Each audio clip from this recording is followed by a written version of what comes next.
Welcome to Snowmobile Sessions Live on YouTube and your favorite podcast platforms. It's the #1 destination to learn about snowmobiling, network with other sledders, and have an awesome time doing it. We'll meet other snowmobilers that share your passion and show your fan photos along the way. Snowmobile Sessions Live. Enjoy the ride.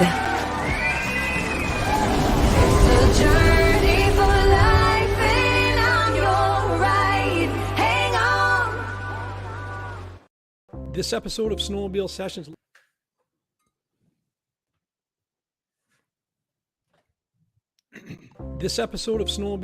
Live is brought to you by Energy Power Sports. They're Oakville's full-line BRP dealer with sales and service to all BRP models and so much more. Energy Power Sports always has the fun in store with a wide selection of clothing, parts, and accessories for all your power sports passions. Make Energy Power Sports your source for Can-Am off-road, ATV, and side-by-sides. Can-Am on-road Riker and Spider, including the sporty F3S, Sea-Doo watercraft and Switch pontoon boats, and Alumacraft fishing boats powered by Mercury Marine. Put yourself on a Manitou pontoon or a Widescape stand-up snowmobile. Energy Power Sports is the home for Lynx and Ski-Doo snowmobiles for the entire family. Do you feel the energy? Energy Power Sports, 879 Cranberry Court, Oakville, Ontario, or online energypowersports.ca. All right. Let me just get rid of this tile here. We'll get right into the show. Well, guys, welcome aboard there. We got Rylan Rouser from SledAdx Nation and the SledAdx Podcast. How you doing, buddy? Good. How about yourself? Not too bad at all. Thanks for spending the night with me. Of course, man. Anytime. Anytime. Yeah, so tell us a bit about yourself and what you do. We can see your banner back there. You're ready to party tonight. Yeah, I figured it'd be a little better backdrop. This is my show banner that I had made up. So what do you want to know about SledAdx in general? Is that what you want? Yeah. Tell people that I listen to the podcast. Tell people about your podcast. All right. So SledAdx Podcast is primarily based upon backcountry snowmobiling and all the things that go with it, right? All the way from getting women riders into the sport, which if you listen to our latest episode, that's what that one's about with Melissa Wagner, down to awesome. AVI training or up to AVI training, whichever way you want to look at it, and everything in between. So we talked to quite a few pretty cool people. We're working on getting even more people on this winter, and we just like talking sledding and having a good time doing it.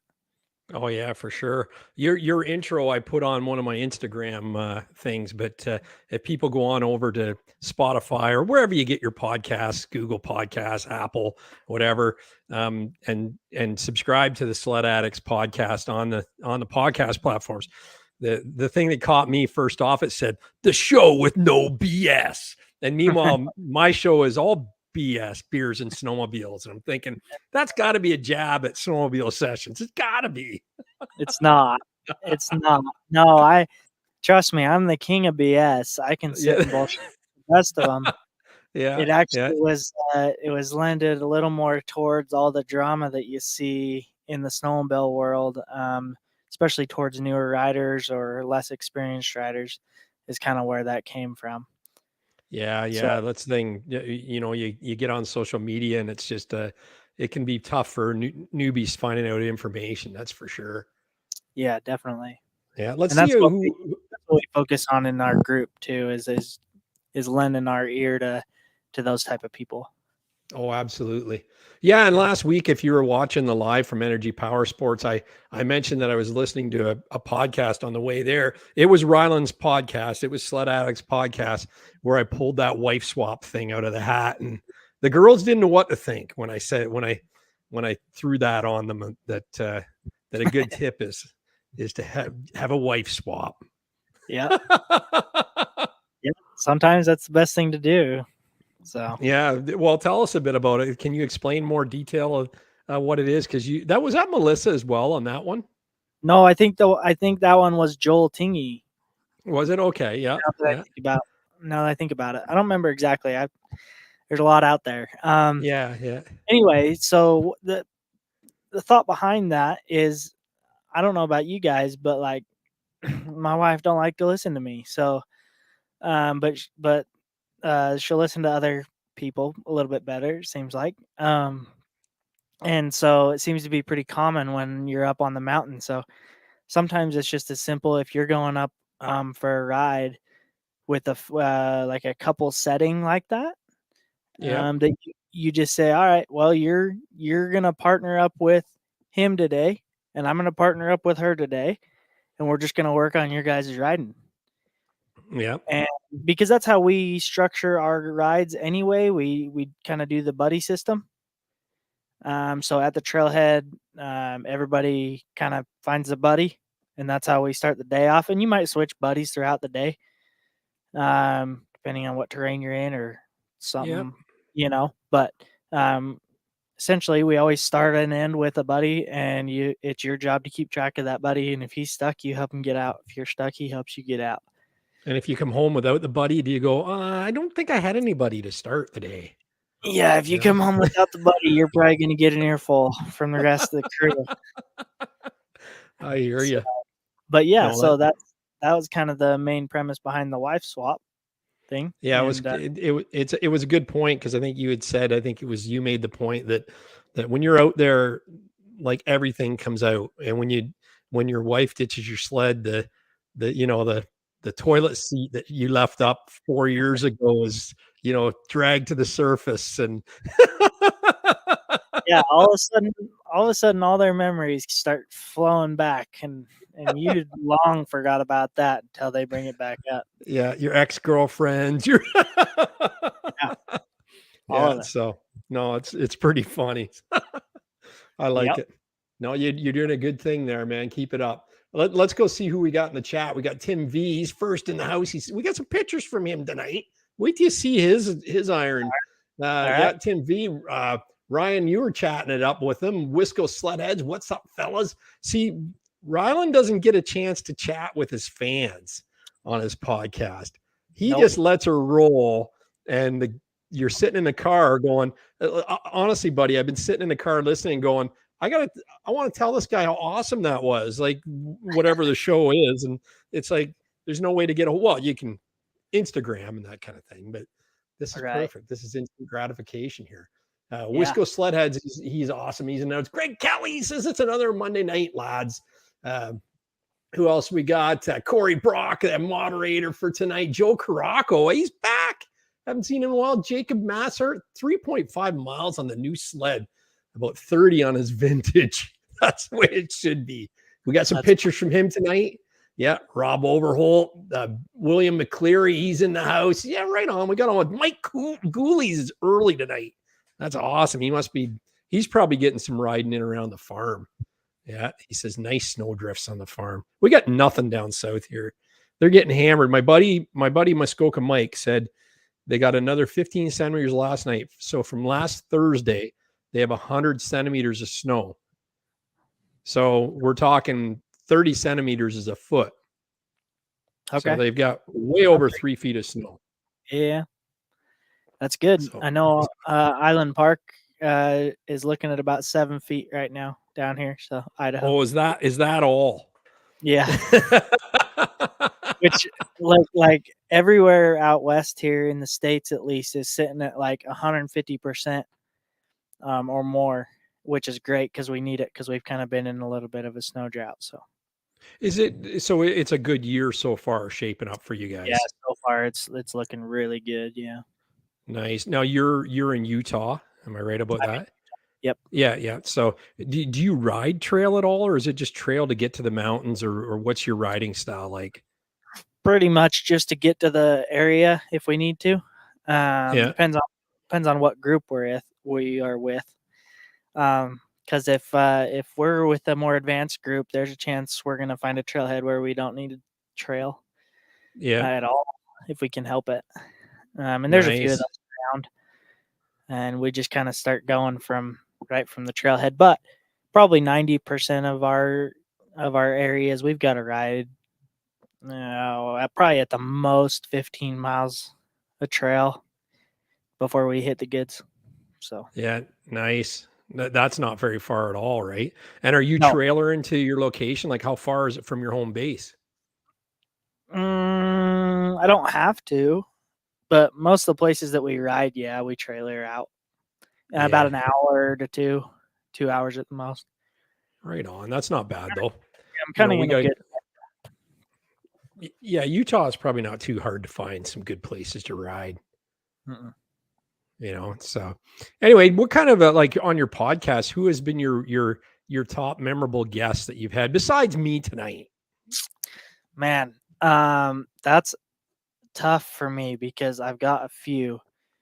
I'm gonna say it's probably a 3-way tie.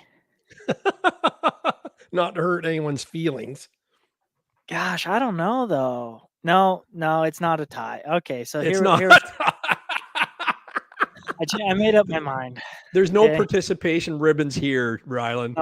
no, that's not how I work. So here we go. So my favorite, it's actually guests because there was 4 Yes. of us on the show. Okay, Um, cool. and it would have been 3 shows ago, and it was with Bridger LeBeau. I'm pretty sure is how he told me to say his name. Yeah. And then if you just look him up on Facebook, you'll find him. He's insane. And then Levi Green and Jaden from Core Freshies. Jaden, I'm Sweet. missing your last name, buddy. Sorry about that. But Core Freshies, like Coeur d'Alene, Idaho. If you just look that up, Core Freshies, that's Yeah. him. Right on. So that was probably my favorite, and ironically, it's the one with the most views out of all my episodes.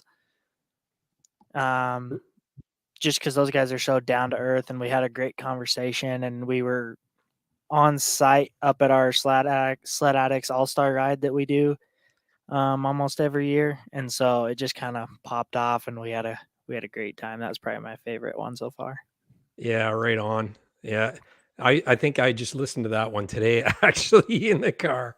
Yep. Is that one guy, they said that he's just too nuts to ride with. They said, like, you're riding with him, you're going, I'm not going to get the hell out of this area. Like, what am I doing? Is Yeah, that the show? that's Jaden. Yeah. Jade. No, he's a stud. He just some of the stuff you watch those guys do if you ride with them, like it's nonstop. First of all, if you get them to stop and eat a snack, you're doing pretty good. Really? And they ride all day, and they ride hard. They're doing bow ties, they're doing re-entries. If there's a hill, by the time they're done with it, it'll look like a ski run because they've hit every patch of open powder on it. Just doing That's insane. all this Props to crazy. you though, because they actually threw some props your way as well. They said you can rip it. It was a good trip for me, and that was when I rode that chaos. Was that week because my skidoo is down. Yeah, yeah. It was. I'm probably harder on myself than I should be. I can ride, but I can't ride to the capability of those guys. But Yeah. they get out on the snow a lot more. I think Jaden just barely had a baby like this year, and so before that he was it was just him and his wife, right? So they were just kind of free willy. He could go ride a lot, and I don't know that that'll change much for him where he has the big platform that he does. But like Bridger, he's a free bird, man. He's got a girlfriend, but she rides with him, so Yeah. he works like 3 days a week as a nurse, and then he goes and freaking kills it on the mountain for the That's rest. awesome. You know what I mean? And Yeah. Levi's I don't know if he's still an apprentice, but at the time he was an apprentice lineman.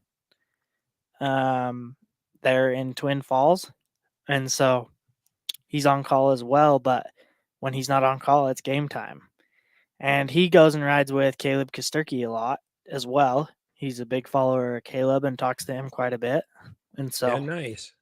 big proponent of physical fitness too. Yeah, right on. Have you had any big hitters like that on your show? Yeah, I have. Like Joel Tingy, he's not a very like huge well known, but that dude is a slayer. Right. And he's insane. If you follow him, he's out of Idaho Falls area. He works for Force Turbos.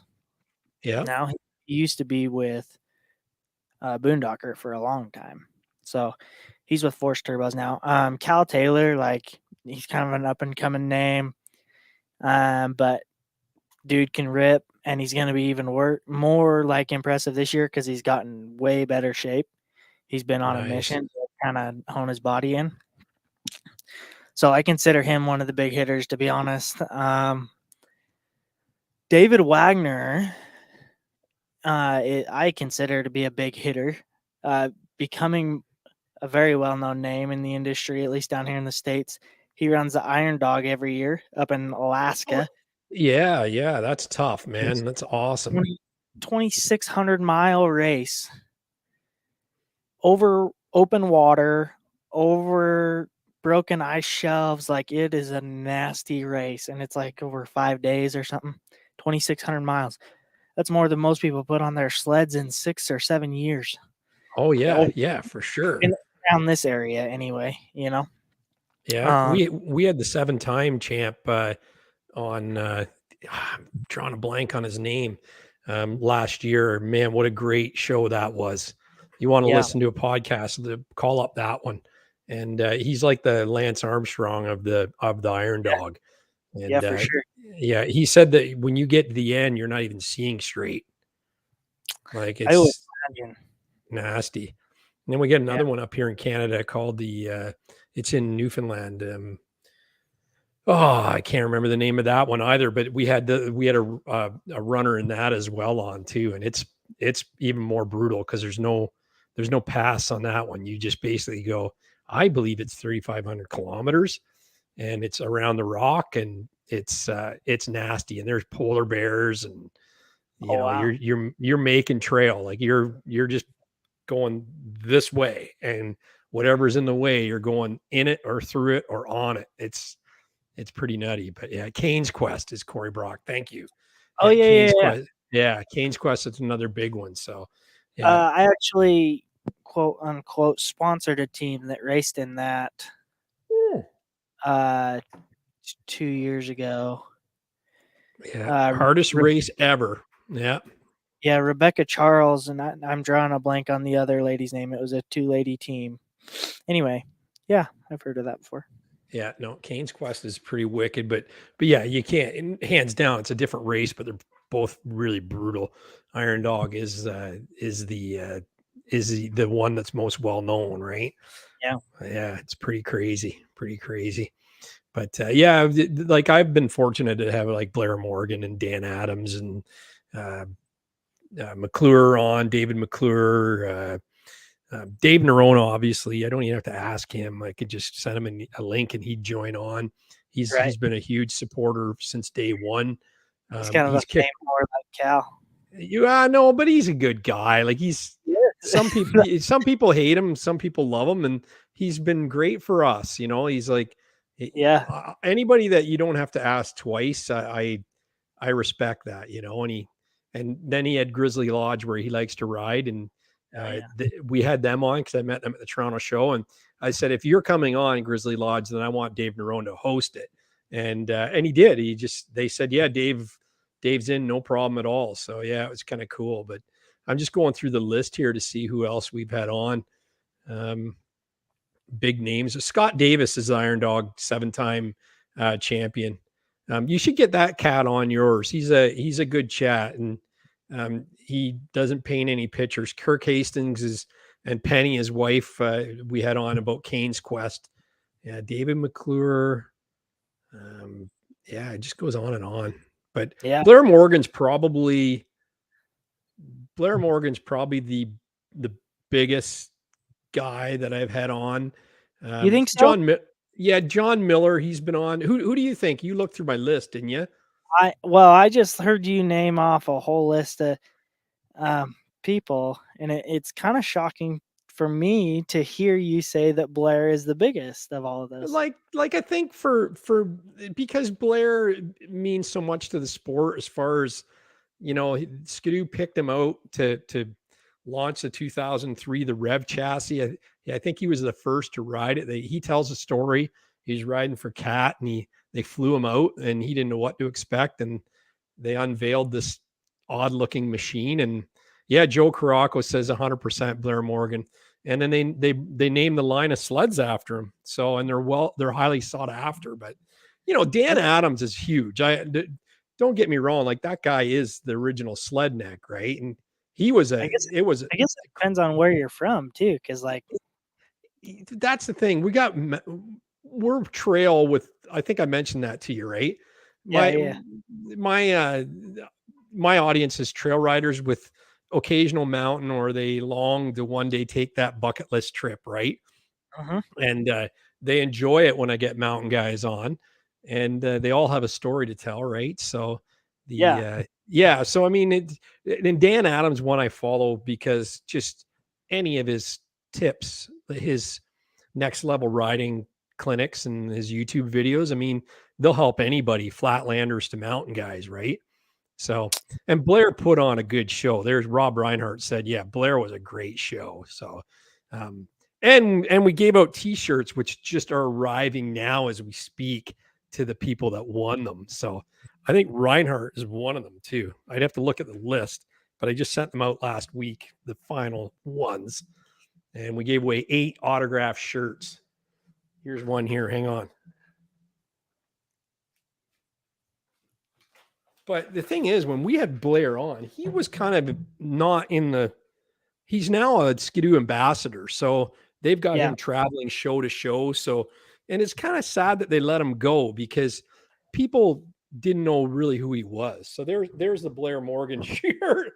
You can't really see because green screen. Yeah. And then he autographed, he said, keep it pinned, Gary. And on this one.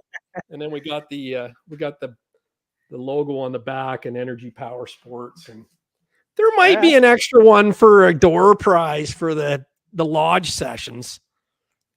There you go. So you do a SledAdx group ride. What did you call it? Oh, we called it the All-Star Ride. The SledAdx All-Star Ride. And how many people go on that? I always end up with more than I initially wanted for some reason. I can't tell people no, I guess. Yeah, that's like me.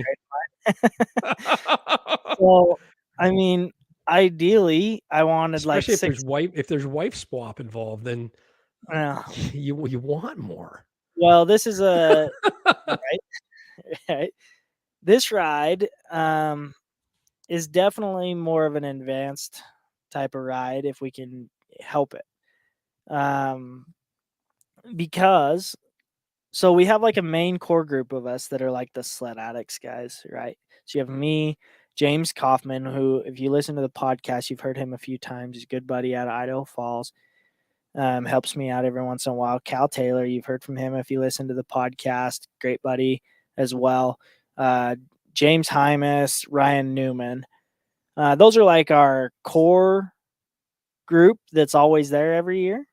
Yeah, right on. And then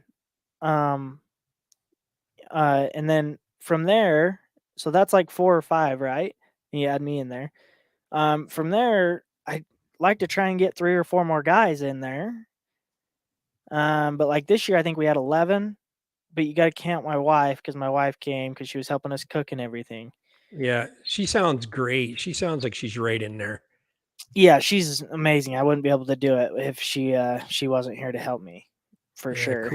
Cool. But yeah, so like we had Kyle Franklin and Nina Clifton out of California, or out of Tahoe area, California, that came over, and then Levi Green, obviously. Bridger and Jaden came up midweek. They were an afterthought. They ended up sleeping on the couches because we didn't have enough room. And then Bryce Williams, who was 2 episodes ago, he came down from Montana.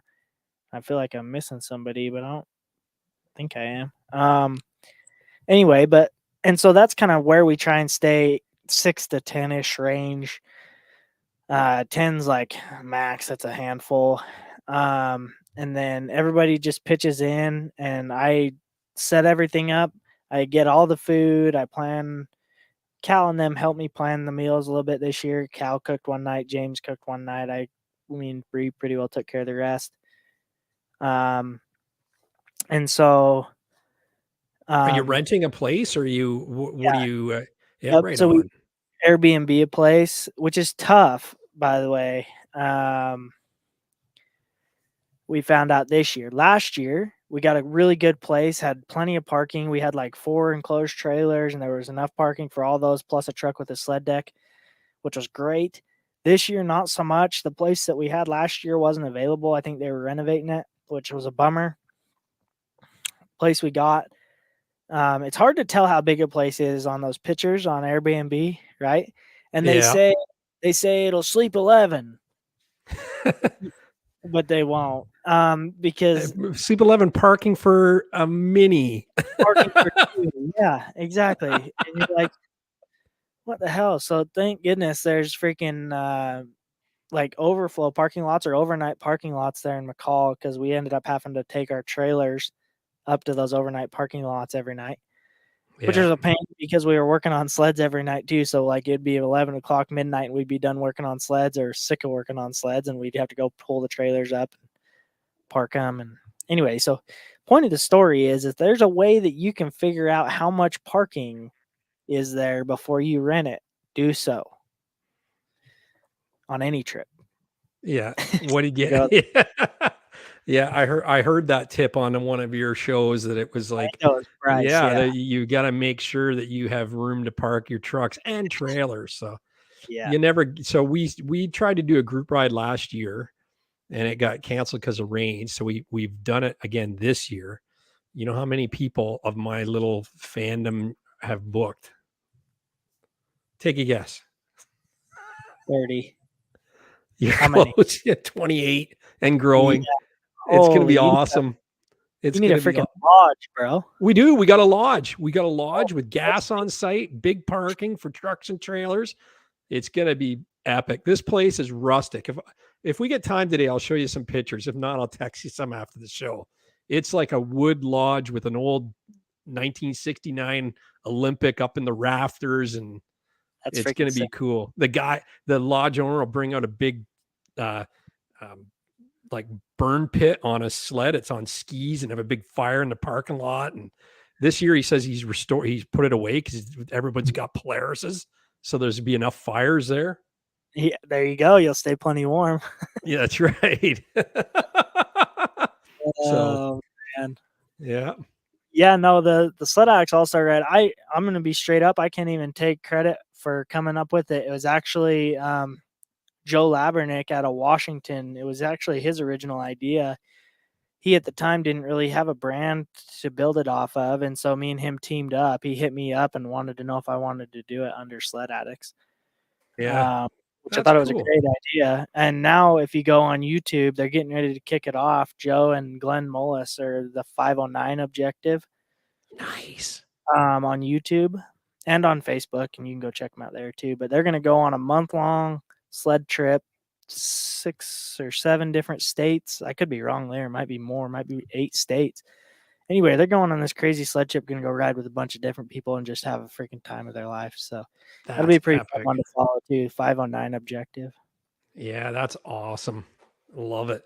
So listen, I do gotta step back a bit because I got to give you guys an update on the auction. So snowmobilesessions.com. We have an online auction going on until December 30th at 11:59 p.m. Eastern Standard Time. You got to get in on this, buddy. We have already raised $5,851 Canadian. Wow. And I got to thank Energy Power Sports for the MXZ 200. Accelerated Technologies, he emailed me out of the blue last week and said, Gary, is it too late to send you some stuff? And I said, not at all. So they ship direct to everything but the snowmobile. So Energy Power Sports with the MXZ 200, you have to pick it up there. Obviously because of the size of that prize. I mean, he will arrange shipping if you want, but Anyway, Accelerated Technologies, all these other ones will ship free of charge with the winning bid, and it's Canadian dollars. So Accelerated Technologies gave us some Bergstrom Skegs and track link limiter straps, adjustable limiter straps, and he's got I'm drawing a blank of what else he's put in there. MotoJungle.ca, he's got 5 sets of B2 Stinger LED headlights. If you got Skidoo guys in your group there, they need to get some B2 Stingers. They're friggin' bright LED. That's cool. We've got Curve Industries. They've given us a set of XS skis. Dayco North America, we got 10 XTX belts. I mean, these are sitting right now at $31 bids for like $200 belts. So like you got to get in on this. Snowmobilesessions.com. DSG Outerwear's got 2 great prizes. There's a roller bag that's like worth $300, and there's a ladies fleece performance jacket there that's on there, and it's only sitting at $51 right now. Fast Track Studs has a $150 US gift card that's up for grabs. Uclear Digital has a Motion Series communicator, which is what we use. And Snowmobile Sessions, we put our only sessions, only fans parody t-shirt and hoodie up there, and Tech Rider, of course, with the tech vest is in there. So 5,851. We didn't hit that last year for the whole fundraiser, so I already surpassed that, and I think we can hit 10 grand on this thing. I haven't counted any donations yet that came in through the PayPal link. So if you don't want to go into the auction, you just want to make a donation through PayPal, snowmobilesessions.com. Doesn't matter, Canada, US, it'll convert it for you. Give us a coffee, give us a tank of gas, whatever you got. It goes to good cause. Kelly Shires, you heard about it, Cancer Foundation. You heard about it last week, where the money goes. It's a great organization, so we can get them done. So Massart, 150 US is like 500 Canadian. So we just add another decimal point to that. Yeah, no kidding. Yeah, they're gonna love it up here. So Massart's coming up from the trip too.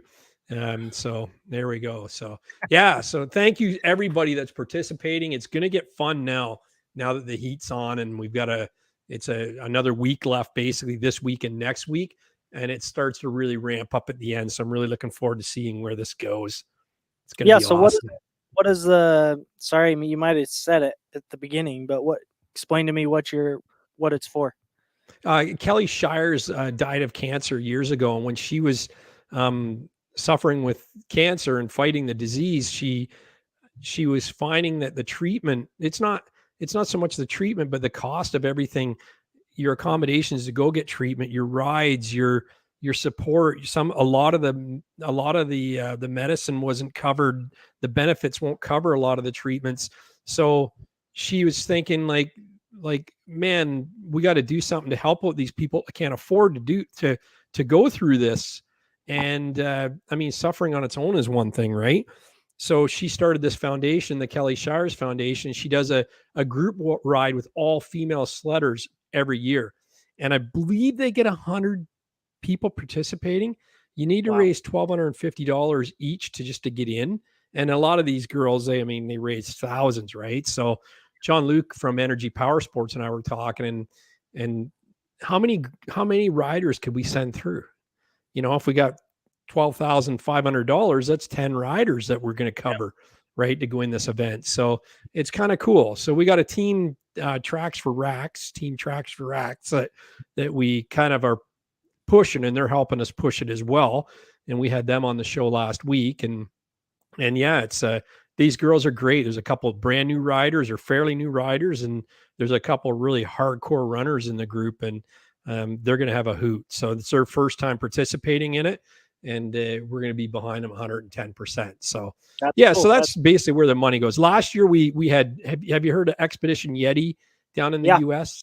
So last year we split it between Expedition Yeti and Kelly Shires, and this year just to keep it simple, we just went with the Kelly Shires because it's more women in the team, and who knows next year if we get extra money. I put it in the thing. If we got extra money, we may send it to other cancer charities, but we'll just see where we end up at the end of the day. But it's looking good. really appreciate all the support everybody has. It tickles my heart. So That's good. That's but, a great thing. yeah. So it's nice to give back. I mean, I think it's easy for us to sit back and just, do our thing and, go ride. But the reality is that some people don't have that ability to ride, and, whether it's health concerns or money or whatever. And if now's a good time of year to give back. So it's great. Yeah. Yes, sir. Anyway, it's do you want to check out some fan photos? Yep, let's do it. Yeah, let's do it. Here, I'll kick this off and we'll get in some fan photos and away we go. Fan photos are brought to you by Fast Track Snowmobile Traction. This season, quit sliding sideways on the ice and losing races to your buddies. A Fast Track stud kit will help you with improved braking and give you the arm-ripping acceleration you crave. I put over 3,000 clicks last season on my Renegade 850, and I'll tell you, these studs exceeded my expectations. Not one broken stud, my Ida wheels still look like new, and they hooked up like I was on rails in the twisties, inspiring confidence every ride. Fast Track Top Gun kits are the highest rated stud kit at 4.9 stars with over 230 reviews. The studs are heat treated stainless so they are strong and they don't rust. The kit is lighter, easier on the track, and has a lifetime warranty against breaking. Each kit comes with a track-specific template for complete balance with over double the scratch lines from stock templates. All listeners when purchasing a stud kit can get a free install kit, a $30 value. Visit fasttrack.co, add both products to the cart, and use the coupon code SNOW at the checkout. That's fasttrac.co. Yeah, that's how it's done. Right there. Just gonna go up here. You guys and us are made of a different breed because that little video that you just played of that dude winding down, or lady, whoever it was it you? Yeah, that's my son. Winding down on that trail. We can't do that. We'll go insane. We'd be Yeah, no. Yeah, but when you do that at 100 miles an hour, that's where the thrill comes in. Yeah, I guess I could see that. If that's what tickles your fancy, for sure. I know. To each his own. We don't get stuck every 15 seconds either. That's fair. That's fair. No, that's the thing. You won't even appreciate what studs are with the type of riding you do, right? So yeah, we don't have those around here. Yeah, we're talking 1.25 inch, 1.5 paddles, and if you're in a backcountry, maybe 175, but if you're riding 2-inch on trails, you're not very efficient. That's for sure. So 2-inch, they don't even make those no more out here. No, what do you? Yeah, what's traditional 3, 275? 2.6, yeah, 2.6 to 3, somewhere in there. Yeah. What do you ride? Like what is it you said you were on a do, and then you talked about a chaos. Yeah, I was on a 2018 Skidoo 165. Like 1,200 miles, just shy of 1,300 miles, and the motor went on me. Went lean on my mag side for some reason, and we couldn't figure out why. And then we got it rebuilt, and then the stator went out on me first ride out after getting it rebuilt. And so while the stator was out, luckily one of my buddies had a spare sled up there in McCall. Well, a couple of them had spare sleds. They came prepared, and I rode their spare sleds for the week. And the one was a chaos. The one was just a Pro RMK that was just decked out. And that day, I rode a full day on that chaos, which was Wednesday of that week. And by the end of that day, I had done some things and been some places that I knew without shadow of a doubt, had I been on my sled, I would not have made it through what I went through on that chaos. Wow. And then same thing happened on Friday on my other buddy's Pro, 19 Pro. Just like that day, legitimately, I I have no question that was, I had never side-hilled something so steep in my life as I did on that Pro RMK that day. And I, without a doubt, can say my sled would have washed out. No problem. Really? Yeah. So, Wow. and I mean, my sled was completely stock. It was stock shocks. It still had the T-motion, and so I'm comparing apples to oranges, right? But the Chaos that I rode on Wednesday was totally stock. Yeah. Wow. And so it just totally changed my perspective. I wasn't opposed to the Chaos. I have a hard time trusting their motors still, even a little bit. I'd be lying if I said I didn't. Yeah. Wow. But just the rideability, like Levi said in that episode that I did with him, like it jumped me 2-3 steps in that one day, just getting on that Chaos, just my confidence level. Yeah. Wow. That's insane. They are. Was that the one where they were riding with a cat too, with the Alpha One, and the guy said that the cat with the 800 smoked the Chaos. Yeah, in the trail. That 800 in their mountain sleds is nasty. That's wicked. Yeah, and if you go back and listen to the Stable Mountain Rentals episode that I did, they had the same experience. Theirs was climbing a hill though. Wow. The one guy was on a stock cat that he had borrowed from his local dealer. Or I think he borrowed it from Boondockers. And he went and climbed this hill. The snow was deep, they said. Climbed the hill, made it up over. The other guy was on his fully built turbo, high boost, should go over anything. Hey, Joe, I'm the OG SledAdx, just so you know. Yeah, I was putting that. First. This isn't just a copycat here. I was here first. He's been doing this. I'll refrain. Anyway, so the cat made it up over the hill, but because of the hill terrain and the snow depth, the turbo just kept wanting to come up over backwards. Couldn't make it up over the hill, and so it was just ticking him off. But that cat just kept on chugging, just right up the hill, just stock as can be. Yeah. And there's something about them. And I hope whatever they're working on, because I know that they're working on whatever they're working on right now, whatever Cat's working on right now, I hope is amazing. I just wish they wouldn't back us into a corner with the monorail. Yeah, right. Yeah, have more options for that. You're not a big fan of the Alpha One, like the single rail? Man, I'm sure I could get used to it if I rode it enough, but I feel like I want to be able to ride in November, December, January, February, March, April, May, even, and you get into those later 3 months where the snow is going to be more hard pack. That Alpha rail is going to be a pain in the ass. I feel like I haven't rode one, but from what I have rode one. I haven't rode one enough, or I haven't rode one in those conditions. I felt, just from what I was riding it, I felt like that would have been a royal pain on the hard pack. I could be totally wrong, but I don't know why you try and go away from the proven twin rail system.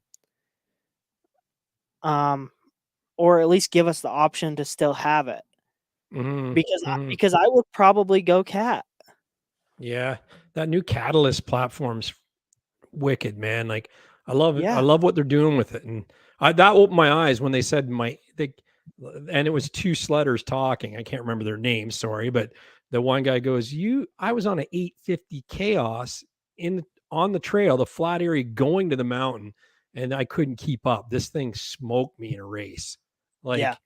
It wasn't close. He said that he doesn't know what they're doing with that 800, and it's a monster. So, you know, if they're working on an 850 and, you know, more power to them. And I like the look. I do like the look of them. And like you said, the Alpha One, I don't, you know, everyone thought, hey, is there something to this? Is it just to be different? I don't know. I'm not a mountain guy, so I wouldn't be able to comment on that, right? Yeah. Yeah, it's tough because like I don't know. Like that monorail that was with us in McCall, dude, he freaking ripped. He went everywhere and it went. But I don't think it's for me, I guess is what I'm saying. I'm not saying that it's for some people because I know a lot of people that love them. But you look at even the guys that are bigger cat guys that are bigger cat followers, because cat doesn't really have many guys in the backcountry world. They're swapping to twin rails when they can. Yeah, right.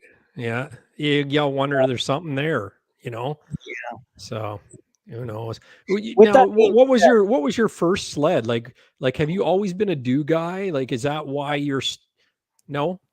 No. That was my first do ever, actually. So very first sled that I owned was a 2001 Polaris 800. But it had some work done to it. It was a 151, and that thing would stand up. It was crazy.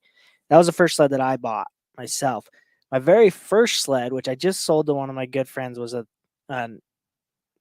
mid-90s Yamaha Bravo 250, the shorter track. Nice. Dude, we beat the shit out of that thing. Oh, yeah.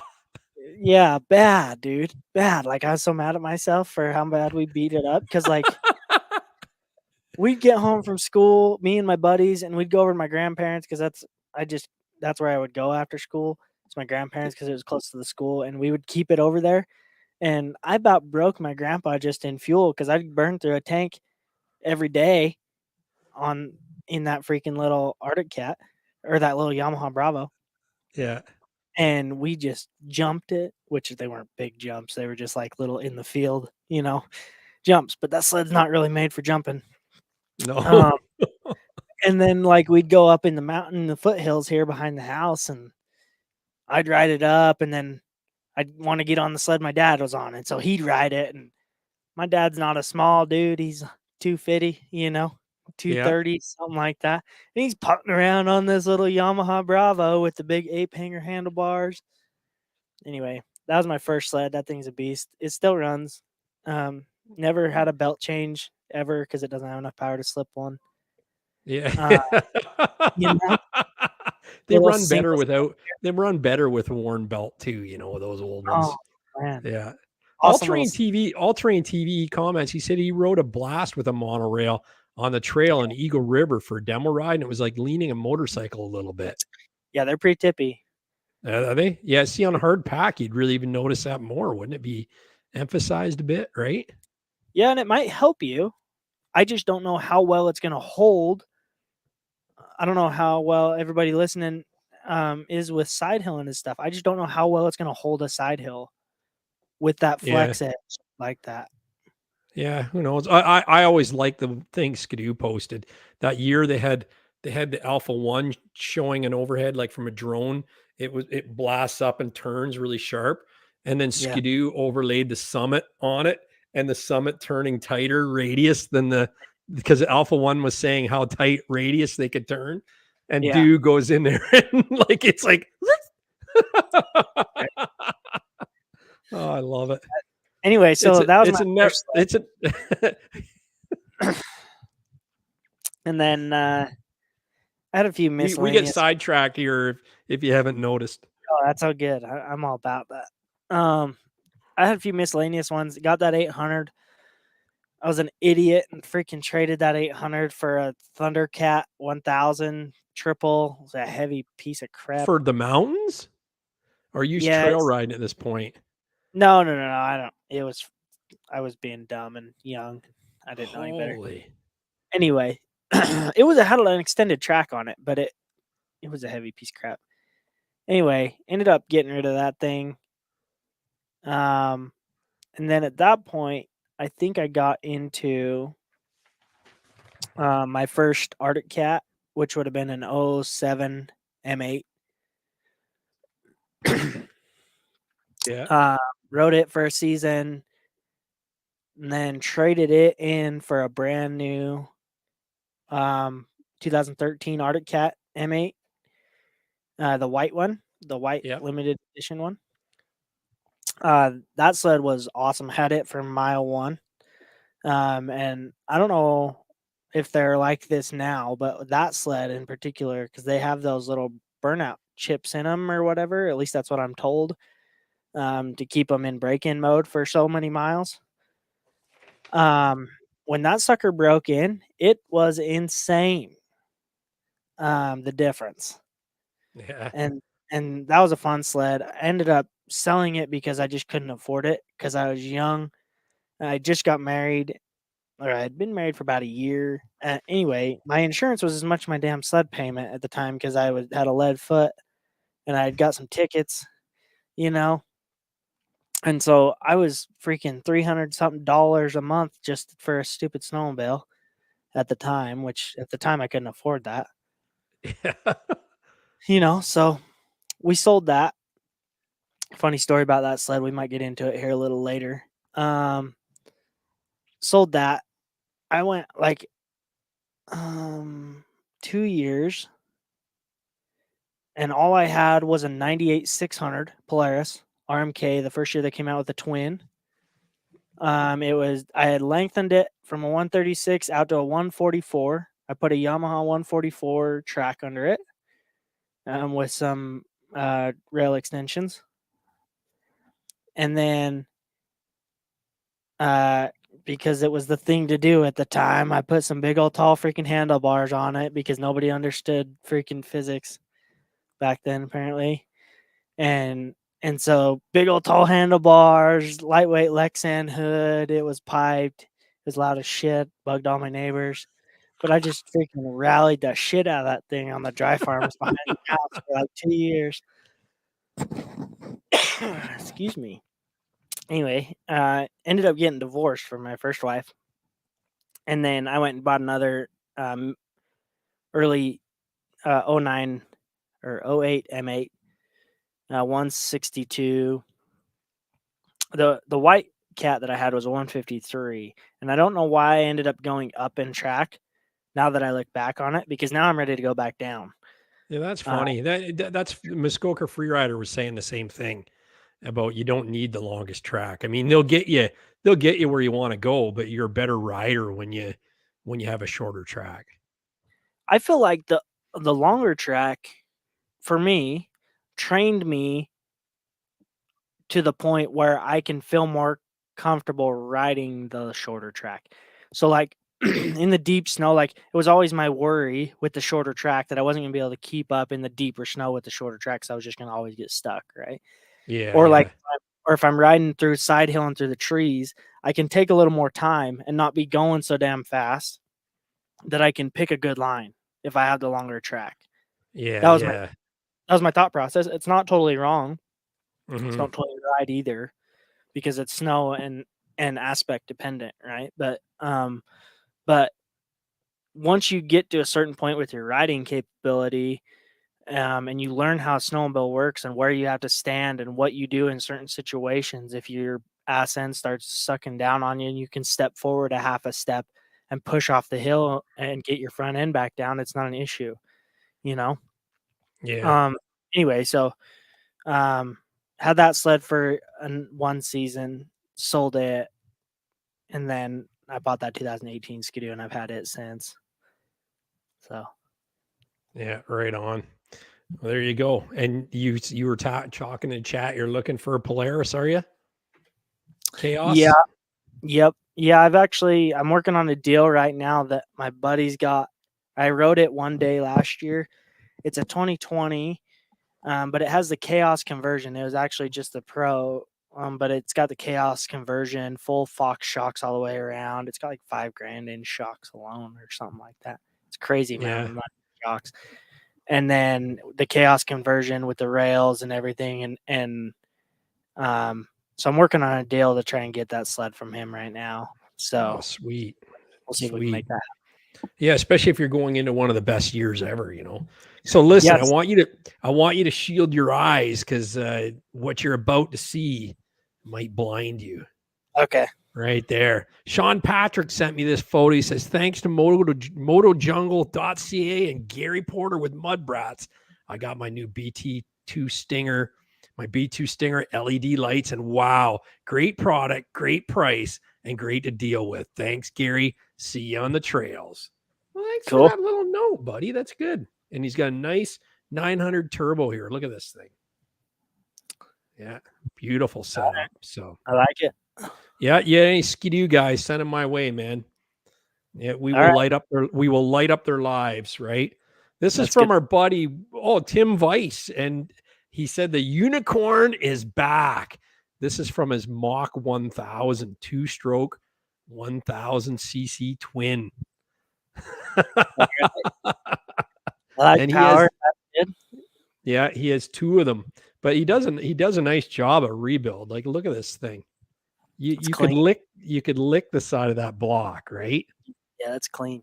Yeah. So yeah, he's been sending me pictures through the whole process. This might have been a video, but I'm not sure. It's a little blurry. Maybe he dropped the wrench or something, dropped the 10 mil underneath the engine. Who knows? I can't wait to see them ride. Maybe I'll get to ride them this winter. Hopefully. I'd love to ride a 1000. That'd be great. That would be awesome. This is Wisco SledAdx. He's in the chat. He says, winter wonderland up at the cabin.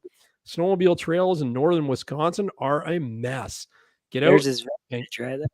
Yeah, isn't that nice? That's an old cheetah or panther. Sorry, it's a panther. He said, get out and help your local clubs. They need it. My dad enjoyed the 72 Panther until the belt said otherwise. And he gives me a laughing emoji. He says it took out the brakes with it. Fun times, more snow this week. Brap on. So you had one of those, Rylan? My grandpa did, yeah. When I was talking about my grandpa going to his house after school, when I would go ride the Yamaha Bravo, he always had that old Panther that my older cousins would ride, mainly because I couldn't start it, or I probably would have rode it. Yeah. Oh yeah. Yeah. Yeah. Just Fly Low says that damn 10 mil always drops every time. Yeah. Do you do your own wrenching too, Rylan, or are you your wife do all the work for you? Oh man. I used to do everything because I couldn't afford otherwise. Yeah. I technically still can't afford otherwise, but I'll tell you what. I just got done working on that 18 Skidoo.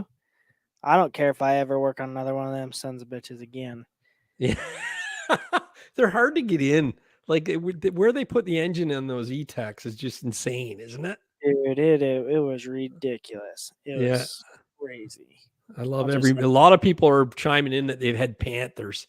But yeah, but he's right though. You have to get out. Justin says get out and look up your local club because they need help. And if you think we've got lots of snow, there's a good shot of the trails, what kind of mess they're in. You're going to be sitting there going, why aren't they open? Why aren't they open? Well, only 2 guys showed up that day to clear 200 kilometers or 200 miles of trails. So what do you expect, right? Yep. So, yep.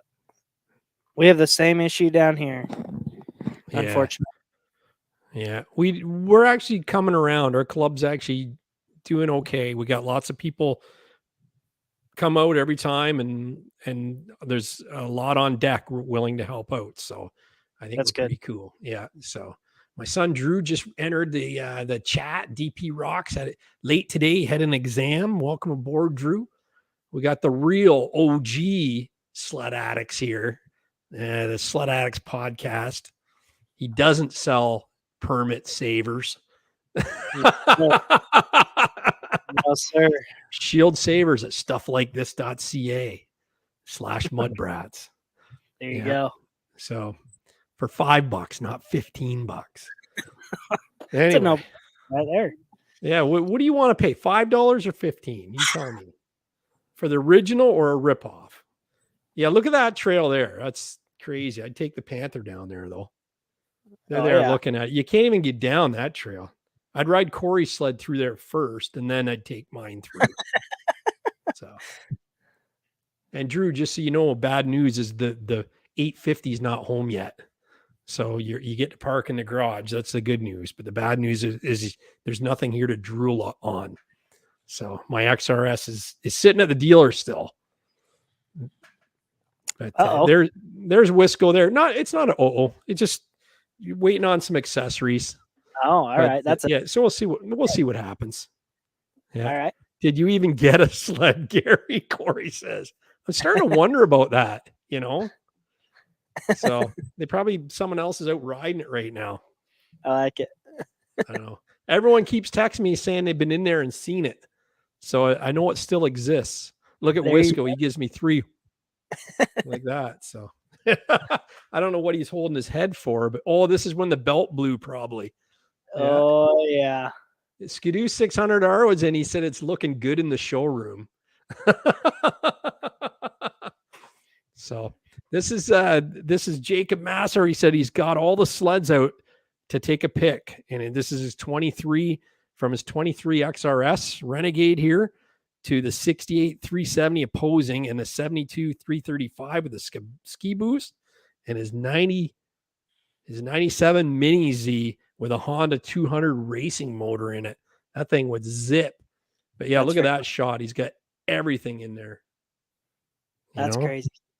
He's even got that Rob Reinhardt guy traveling like a pit crew, spit polish and everything up.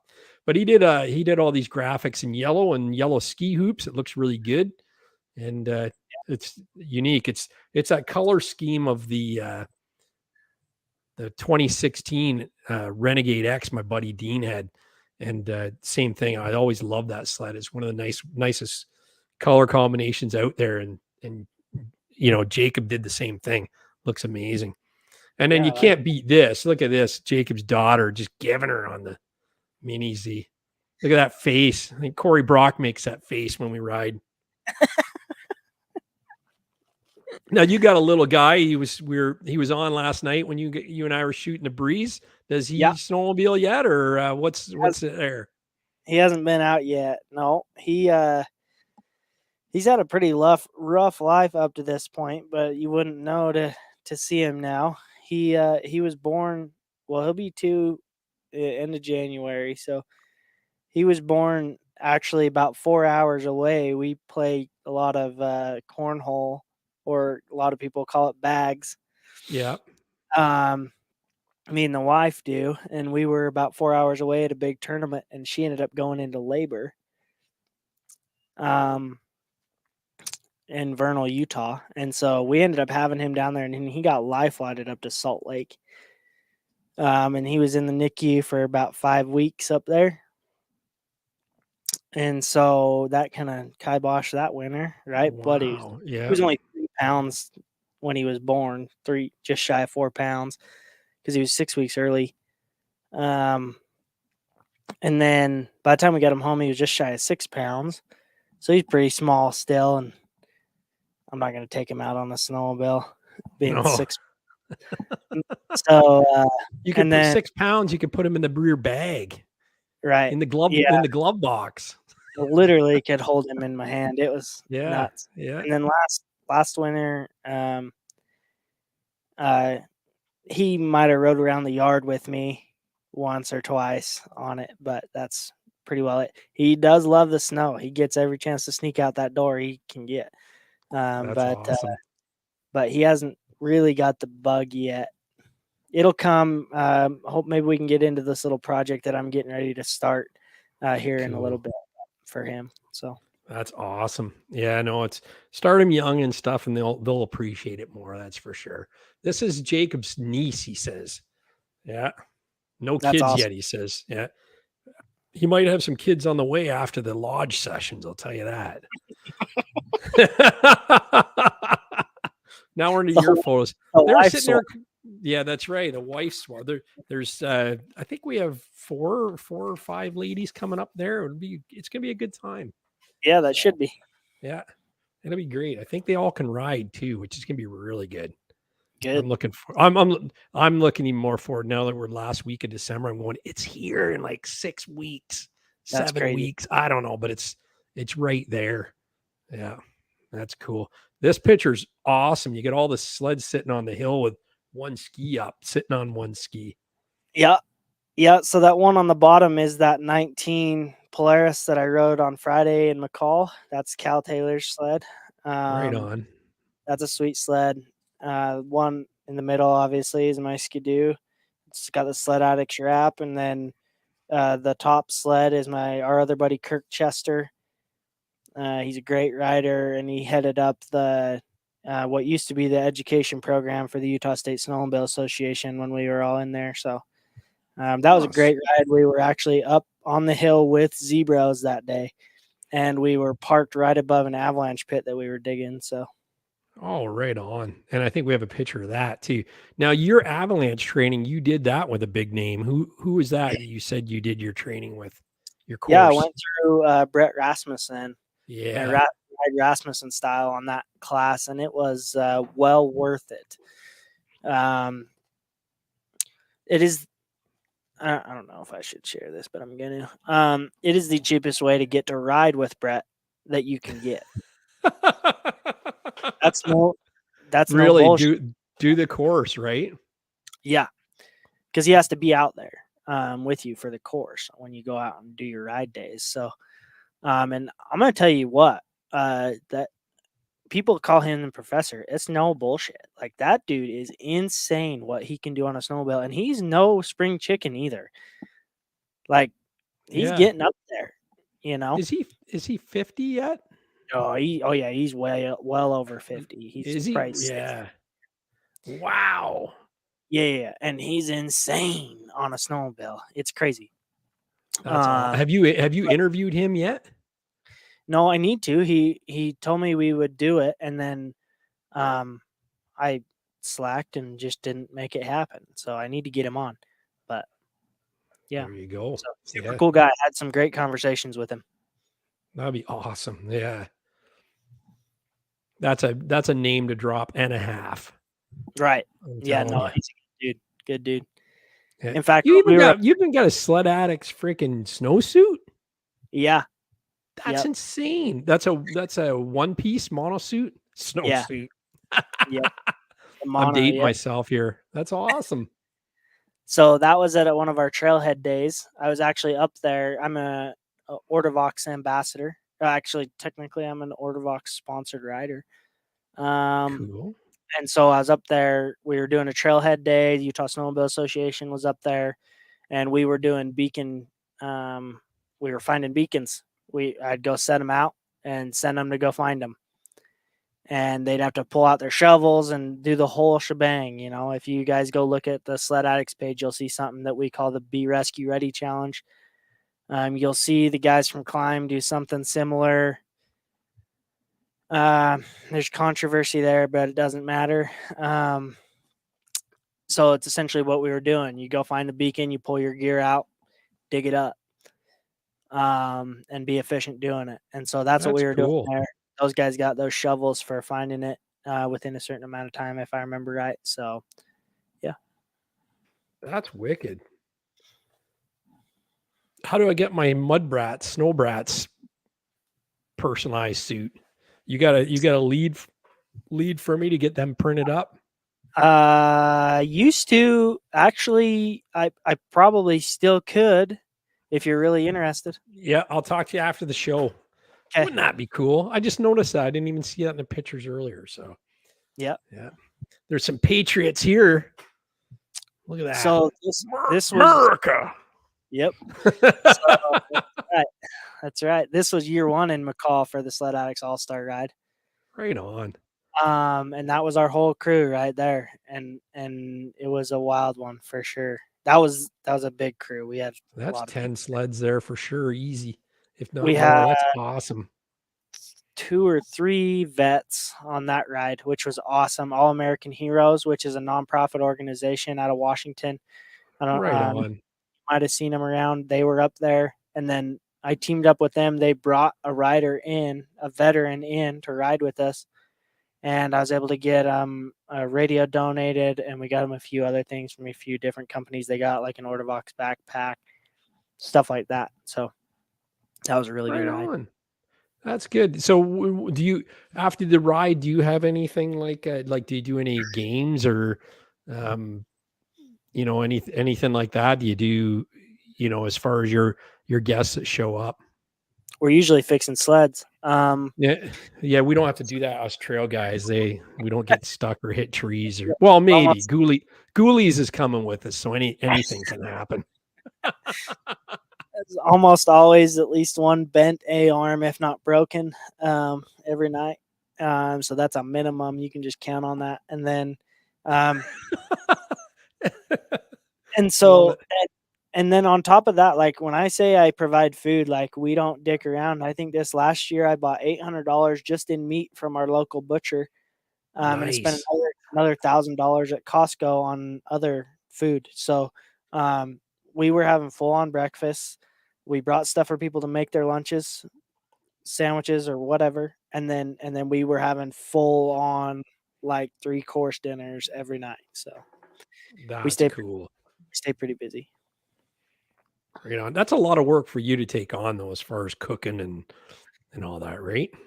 Yeah, it is, and it was nice this year having a couple of the guys pitch in on a few nights, because it kind of took a little bit of the pressure off me and Bree, and I was actually able to sit down and talk to guys. Yeah. Where it was my ride, it was nice being able to actually just sit on the couch and just bullshit with people, Love it. Whereas usually I'm in the kitchen, so, Yeah. Yeah. which I That's don't the mind. thing. So, There's a good shot of the wrap. I love it. yep, that's the You, wife right there. oh, is it really cool? Yep, She tear it up or what? Did she get after it? she's brand new, so that was probably ride number 3 for her total ever in her life. Oh, Uh, that's cool though. I was on her M7. She'd went and bought an M7, 06 M7, and so I was riding it. She was riding that sled because my hand warmers worked, and only one of hers on her sled were working. So, she was riding that out right after this picture was taken.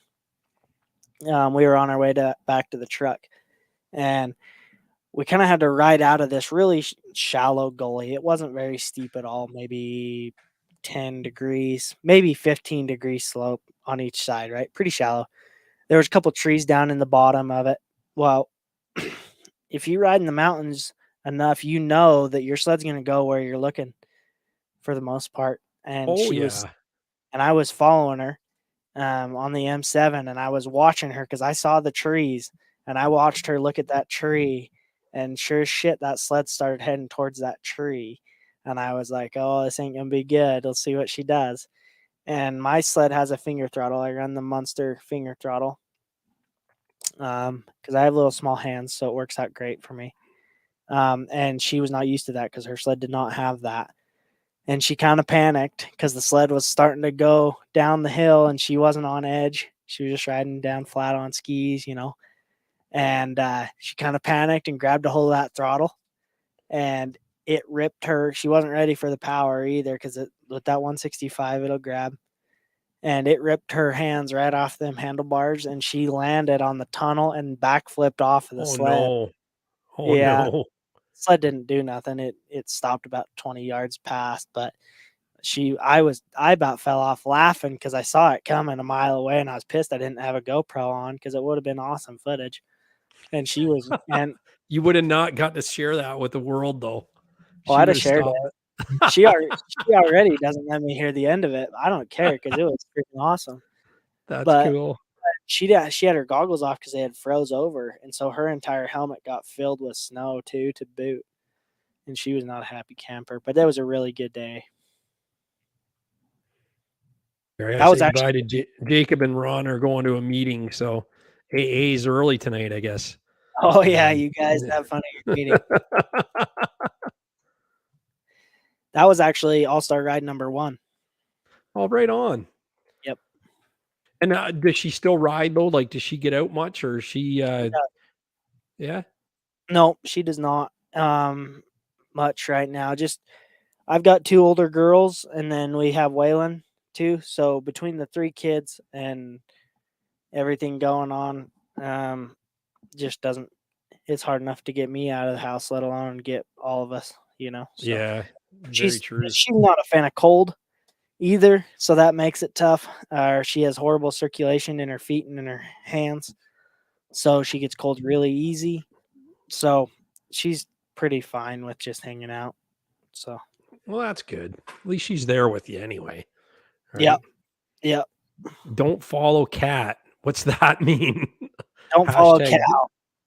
Oh, don't follow Cal, it says. There you go. Crazy Yeah. Tay. So story. I'll give you the short and sweet of it, but if you want to go hear the details, go back to episode 2 or 3 with Cal Taylor, one of the very first ones. I think it was episode 2. And he goes into pretty good detail.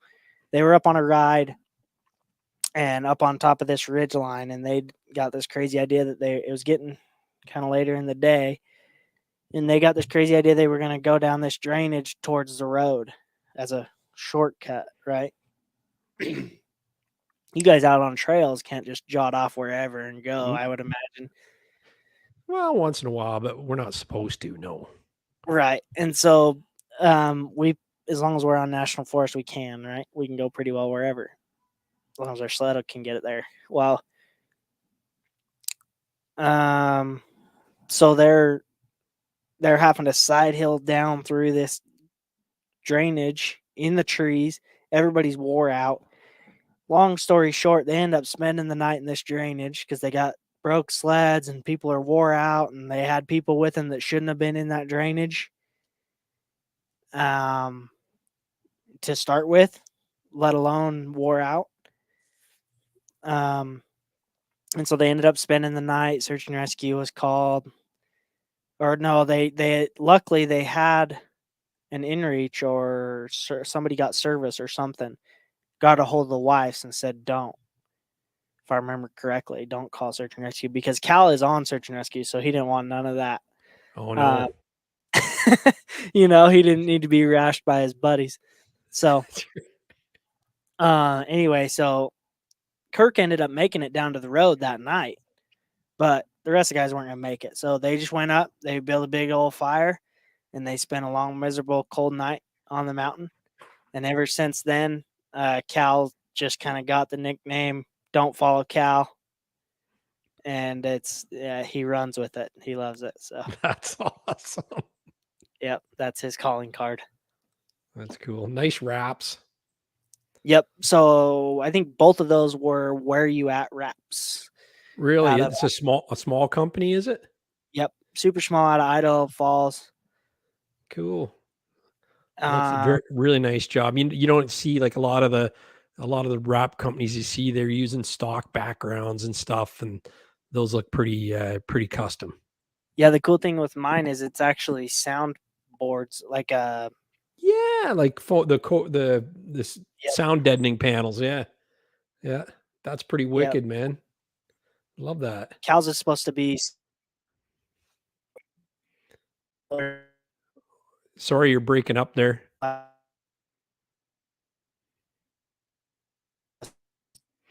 think we're having interweb problems. Are you there? You hear me? Oh, yeah, I can hear you now. Oh, there we are. Yeah, there you go. Okay. Ooh, all right, we can go to the next one. Interweb problems. Was it? Okay, perfect. There you go. In a hole. Was that a track hole, or you dig that? That is my track hole, and it was seriously. Yep, that Skidoo will dig if you give her the chance. That was in McCall first year, and it took 3 guys to get me through that. We're in a creek drainage. So we kind of have our go-to spots up there, and we go up to this lake, and then we can just kind of go wherever from the lake, right? Off to the left of the lake's a bunch of hills. Off to the right's tight trees. And then we hadn't done it before, but there was the outlet of the lake fed out and then went down through the trees. And we were like, this is probably a bad idea. Anyway, so we're all sitting, not all of us, but there's 2 or 3 of us sitting. Me and James Kaufman, James Hymas are sitting on the dam, on top of the dam of this outlet of this lake. And we call Cal over the radio. We're just like, hey, Cal, come over here. And so him and Ryan Newman come cruising over. And he gets over there, and I look at him and I say, "What do you think?" And he's like, "It's probably a bad idea, but you're up first. Go." And because I was parked just the way we were all parked, I had to go first or nobody else could get out.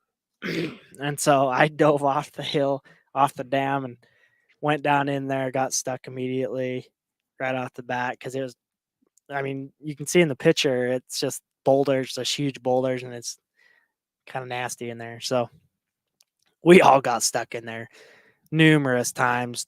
Cal and James Kaufman ended up going way farther than we did, and they got rowdy for a minute. But yeah, that hole was wild. Yeah, that's wicked. You can see your sled sitting up in the back there, guys standing there. That's insane. To think that something's going to push paddle through that. That blows my mind, man. Yeah, James Hymas deemed me the chainsaw midget after that trench. That's crazy. Oh, here you are on working away. Oh yeah, so Salt Lake Snow Show.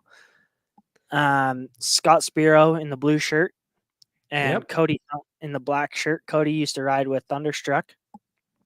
He's out of Alpine, Wyoming, just out of Jackson Hole. Yep. Scott's out of Reno, Nevada. And then in the background, you see Jack with Boondock Nation in the white shirt. Yeah. Long Track Jack on Instagram. And Rick Scherzel he's out of Wisconsin. He's a trail rider. Originally, he comes out west almost every winter now. But he owns a company called Altitude Sickness. What it is a first aid kit. He provides a first aid kit. Yeah, sweet. He's a big-time firefighter, first responder. And so he's created this snowmobile-specific first aid kit that is backed by big names, Dan Adams, Matt Entz, a bunch of guys like that. So super cool guy. Look into that Altitude Sickness if you get a chance. Yeah. Yeah, and you were doing a podcast here. Let's talk about that for a bit, because I was talking to Corey there last week, and he goes, "I don't listen to podcasts." He goes, "Well, I don't get it, and how do you even do it?" And what do you say to guys like that? How often do you drive? That's my first question. Yeah. Even if you have a half an hour drive to work, that's half of my podcast right there. Guess what? You have a half an hour drive home, so you get to finish it off. Mm-hmm. I mean, unless you're just sold on music, which some people are, that's fine. I don't have a problem with that. But podcasts, and it also depends on what you do for work, right? Because when I really started listening to podcasts, I'm a welder by trade. And so I was in a shop and I was welding 10 hours a day. I'd go in at 6, put my hood on, weld till lunch, come back from lunch, put my hood on, weld till I went home at 4:30. Well, you can only listen to bacon sizzling for so long before you start going clinically insane, right? Yeah, so I needed something to keep my mind freaking steady. So I started listening to podcasts because I was running out of music. I was getting sick of it. So I started listening to podcasts, and that it was 2 hours to mow your grass. Yeah. There you go. That's when I listen to podcasts. That's Bobby O. Yep, for sure. Yep.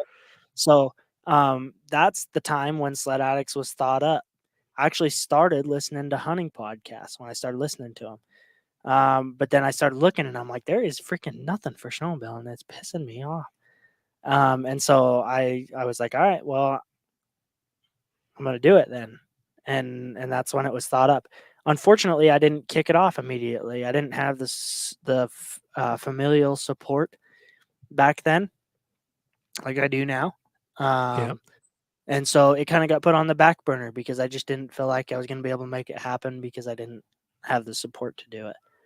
Or the financial means, because you and I were talking about gear yesterday as far as the podcast stuff, and like, it's not a lot, but I bet I've got $2,000, $2,500 in gear, in podcast gear, Yeah, Corey Brooks is Yeah, and that's the thing. It's opposite for me because we're laughing that you have all this audio stuff and I have video stuff, Yeah. right? And I'm dabbling in the audio because audio is the most important part, but you can never get them both right. The one's going to fail and the other one won't. But Right. if you go on your phone, there's an app called Apple iTunes, and you can get podcasts there. There's a podcast tab, and you can search up anything you want, any interest you have, like Rylan was saying, hunting, snowmobiling. There isn't very many. There might be 8 that show up. I think there's 15 total, but there's Rylan and me will come up to the top. There's obviously there's one called Trail Talk, which is fairly decent as well. But Spotify is another app you can put on your phone, and you can not only get music there, but you can get podcasts. And my wife she never understood what I did in the basement for 2 years. This is my 3rd season doing this. And she never got it. And then we were listening, I think it was to a radio. It was XM radio, Sirius. And it advertised a podcast on the radio. And it was some of her favorite TV celebrities, which is Jack from Will and Grace. And you have Jason from Ozark, and I can't remember the other guy's name, but those 3 have a podcast called Smart List. So no, it's some of them are on YouTube. What's a podcast? I thought it was on YouTube. No, some of them are on YouTube. It primarily lives in RSS feeds. So they go to other areas, like Amazon has a podcast channel. But if you go to Spotify on your phone, and I wonder if I can call this up here. Yeah, either Spotify or Apple Podcasts is going to be your avenue. So here, I'll go over here and I'll find my Spotify app, and it's this one here. You can see here, premium. We're going to dismiss that. I don't know why I'm blipping here, but here's a list of podcasts here. I'm just blipping here for some reason, but probably because I'm running out of power. You can see it flashing there. You've got the Smart List that we listen to with my wife. SledAdx is there. There's snowmobile sessions.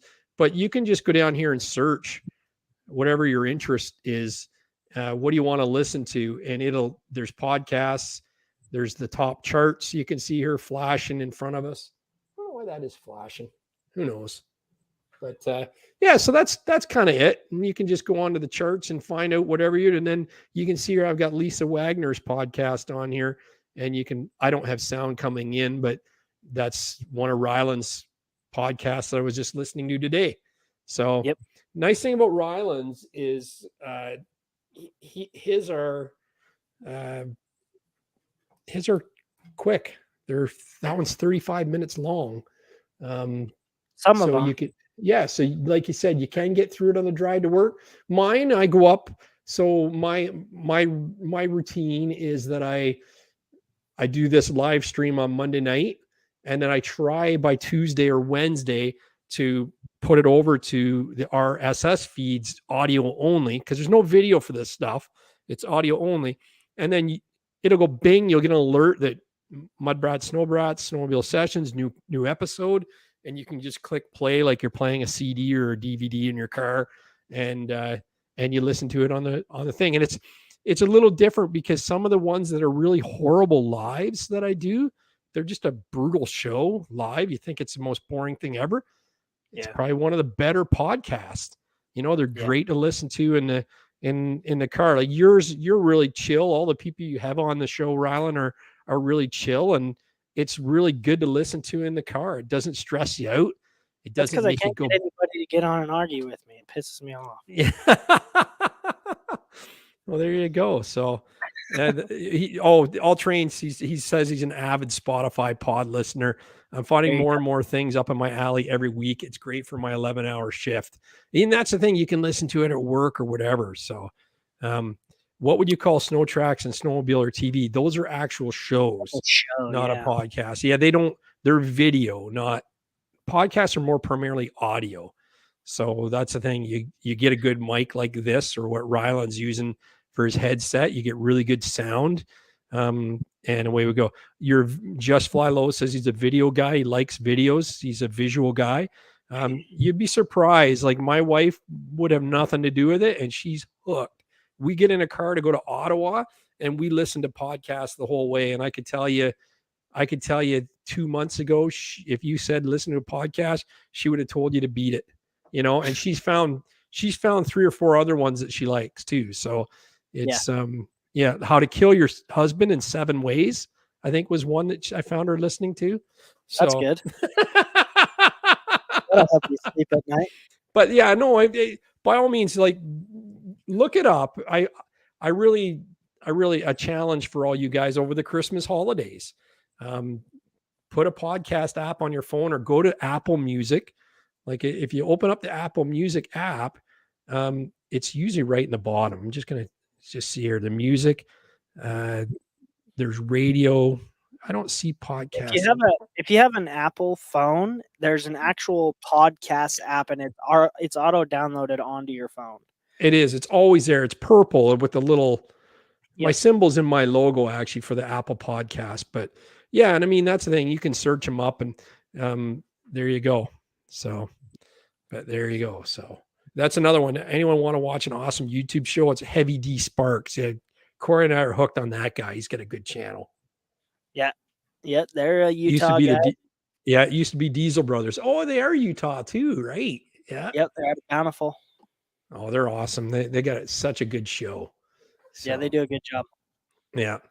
But you used to listen to Trailer Park Boys podcast on the way to snowmobiling. Yeah, that's Drew. There's tons of podcasts out there. Trailer Park Boys is hilarious. There's Getting Dug with High is another great one. That is fun to listen to. There's all kinds of stuff. I challenge you guys. That'll be your New Year's resolution. I want you to come back on New Year's and tell me what cool podcasts other than Snowmobile Sessions and SledAdx Podcast that you found.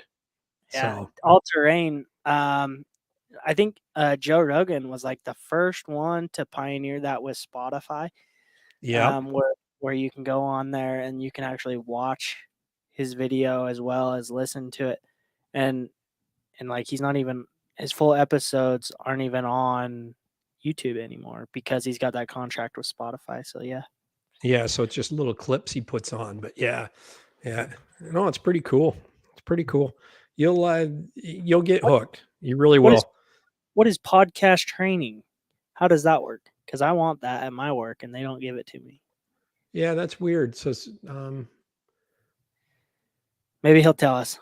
Yeah, we have podcast training at work and I hate that. I don't know. Spit and chiclets. There you go. So this is your certificate of training? Yeah, that's for the Abbey one that I took with Brett. Cool. Motorized rec one. Yep. Yeah. Ride Rasmussen style. That's cool. Love it. Yeah, those guys are gnarly. They're good dudes, and they do a good job with their classes. They go into a lot of good detail.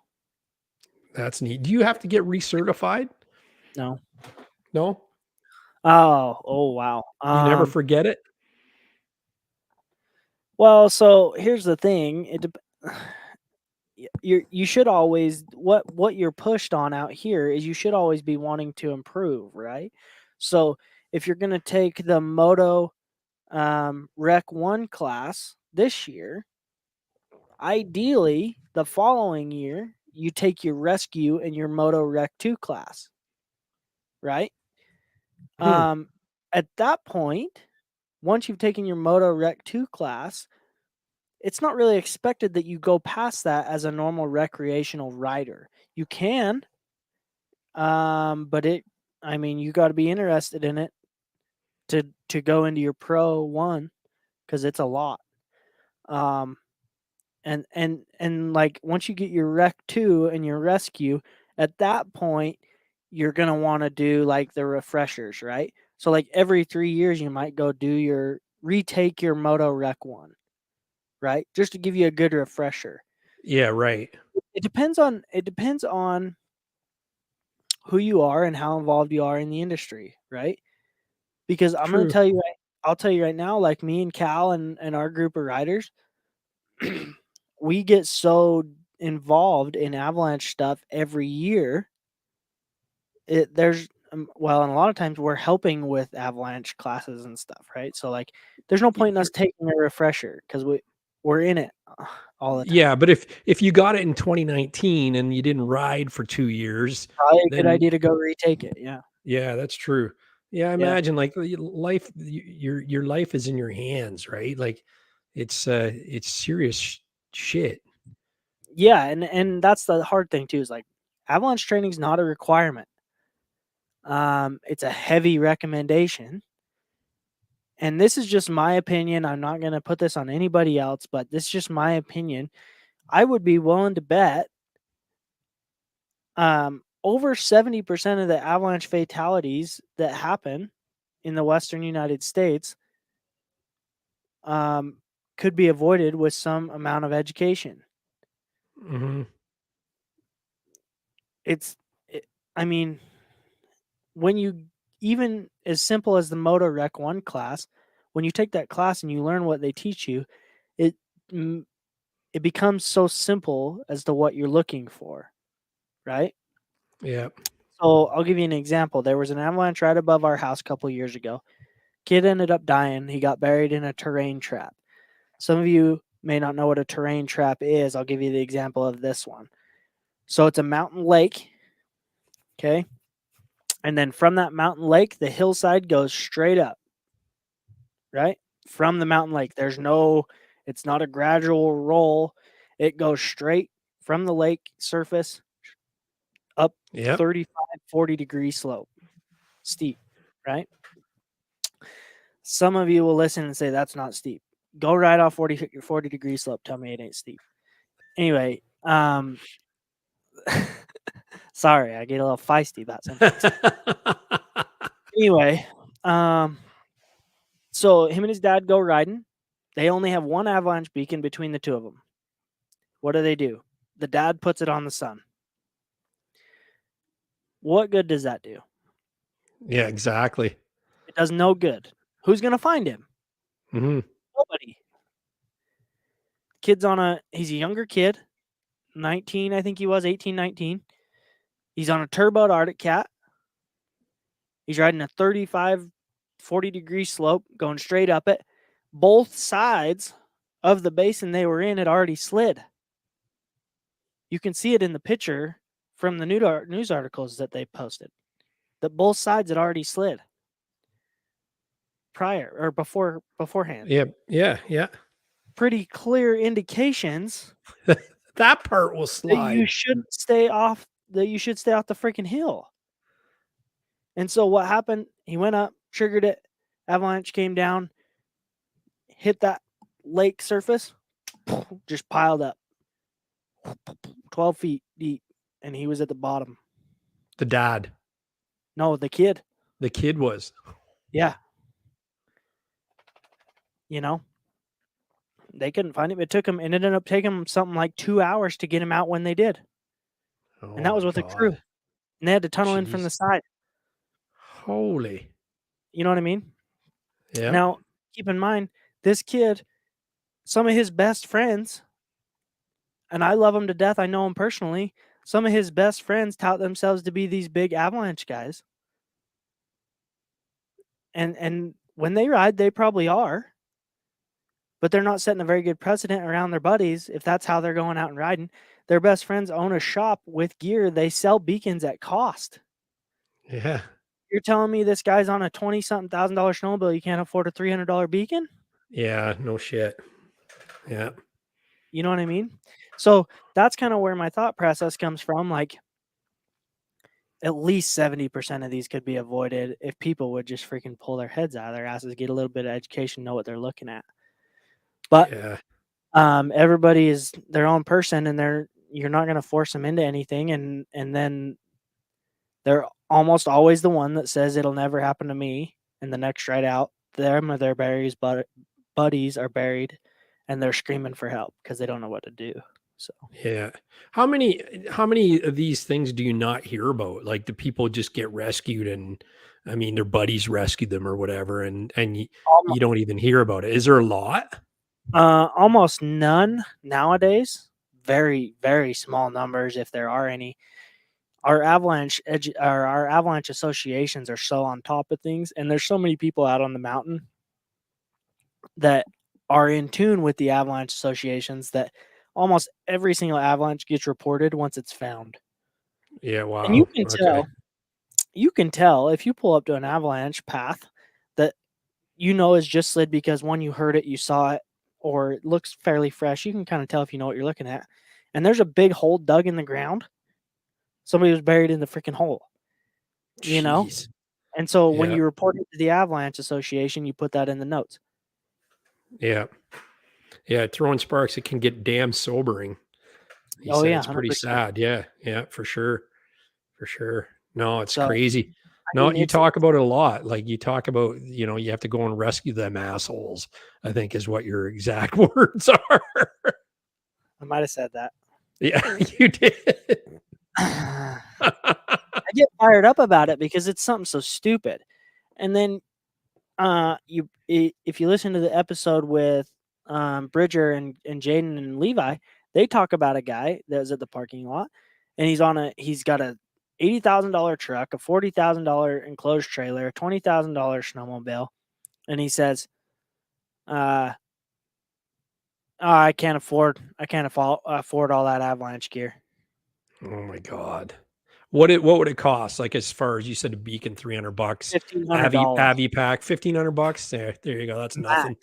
And it lasts you. It's not your sled you're getting rid of every couple of years or whatever, right? Whatever tickles your fancy. Yeah, I mean, you're $1,000, $1,000 to $1,300 US on a bag.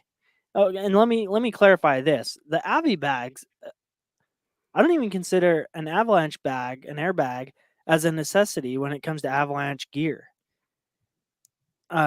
Too many people. It's a great thing to have if you can afford it. But too many people consider it as a necessity. It's 100% not a necessity. And if you go to a good training program, they'll tell you that. People think it's a life jacket and it's just going to keep you on top of the snow. It's not how it works. That's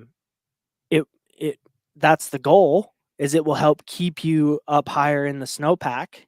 That big air, like you see me laying on right there, that's an Ortovox airbag that I'm laying on. The goal is that will give you more volume in the snowpack as it's moving and help raise you to the top. But it doesn't always work like that. Like I always thought it built you space. Like you still got buried, but when that thing deflates, you might have an air pocket of that size around you. Is that wrong? No, it's not wrong, but it doesn't help you as much as you would think. Not all bags deflate once they're blown up on their own. That one I'm laying on does not deflate on its own once it's blown. So it's just up, Bless you. Excuse me. There are some that will deflate themselves. The Peeps, I think the Alpride, the Climb one, may deplete itself. But here's the thing. It doesn't matter if it does. It might give you an extra 15, 20 seconds from what you were going to get in the first place. Majority of the people that die in avalanches die of asphyxiation or broken bones. True, yeah. Trauma from hitting stuff, right? So if they don't die of trauma from pounding a tree, getting hurled down the mountain. Did you read that? Read that out loud. Does that make sense? You ain't digging out of nothing. So hang on, I'll get to that. Okay. Hang on, we'll get into that in a second. Keep it coming though, guys, in the chat. That's awesome. Throwing sparks, Bobby O. Keep it coming. I don't care. Oh, I like it. If you don't die of blunt force trauma, you're within 15 minutes, you're essentially brain dead from asphyxiation, loss of brain cells within 15 minutes.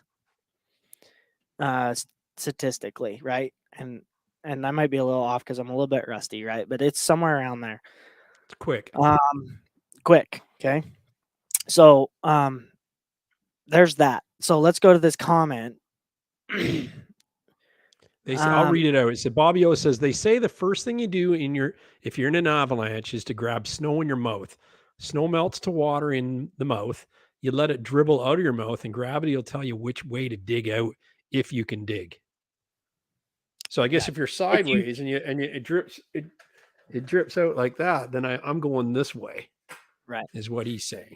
If you can dig, I'm glad you put that in there. His buddy yep. I'm glad you put that in there. If you can dig. So if you've ever gone to a trailhead or a snow park, whatever you guys call them out there, and you go where the loader or the snowcat has pushed up the piles of snow from the parking lot to the side of the parking lot, right? It's a big, giant pile of snow. Take your shovel, and you try and dig in that pile of snow. It's like freaking concrete. It's hard as a rock. You get essentially the same feel once an avalanche is coming down because. Keep going. Well, we'll get to this one. No, I'm just making sure that they're not. We can add to it. So, because when the snow's coming down, it's creating friction. Friction creates heat, which then turns the snow more liquid, which is what that comment was saying. It gives it more moisture content because the heat from the friction is pulling it down the hill, which then it's freaking 30 degrees outside, 25 degrees outside. So what does wetter snow do? It freezes, right? As soon as it settles, boom, all that heat goes away, turns right back to ice. And now you have a giant slide path of rock hard snow that just frictioned itself together. Right? Yeah.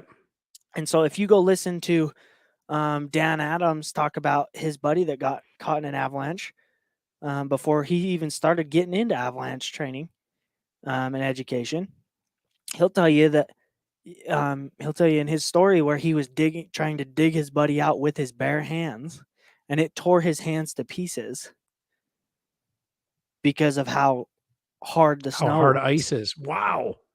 Yeah. So if you're buried, unless you have a limb exposed that you can dig with, you're not digging yourself out.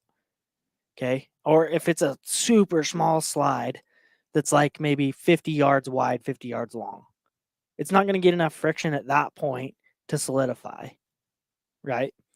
But if you get an average size slide that's 100 yards long, 200 yards long, 100 yards wide, and you get caught in it and you end up at the bottom, then you're reliant on your buddies, and I hope they have education.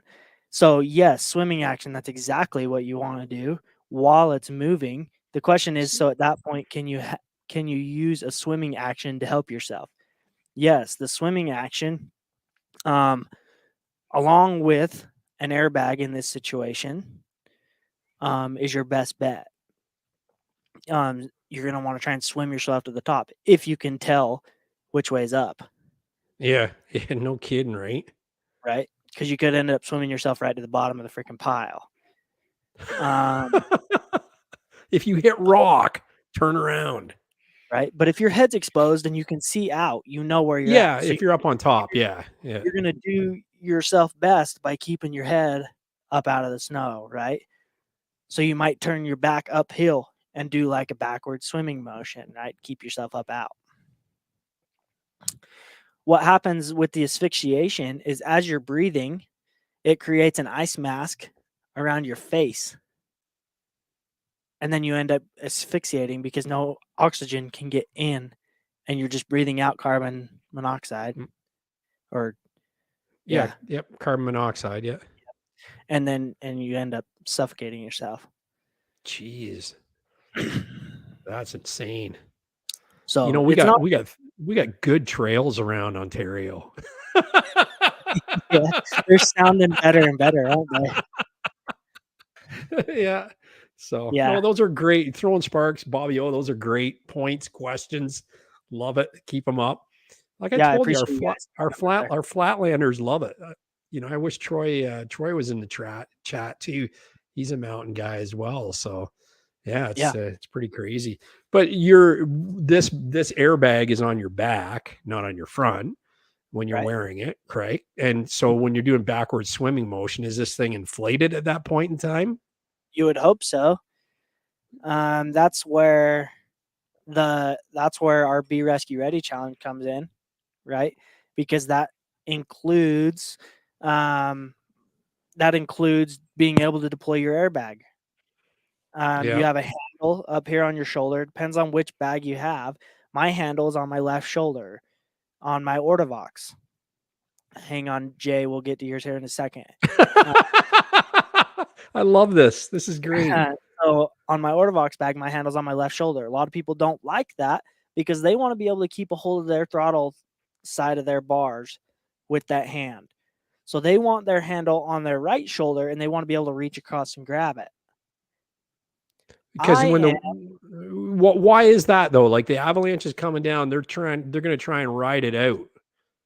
Yeah, so you're still on your snowmobile, you still have control. You want to try and get out of the freaking avalanche, right? That's the initial goal.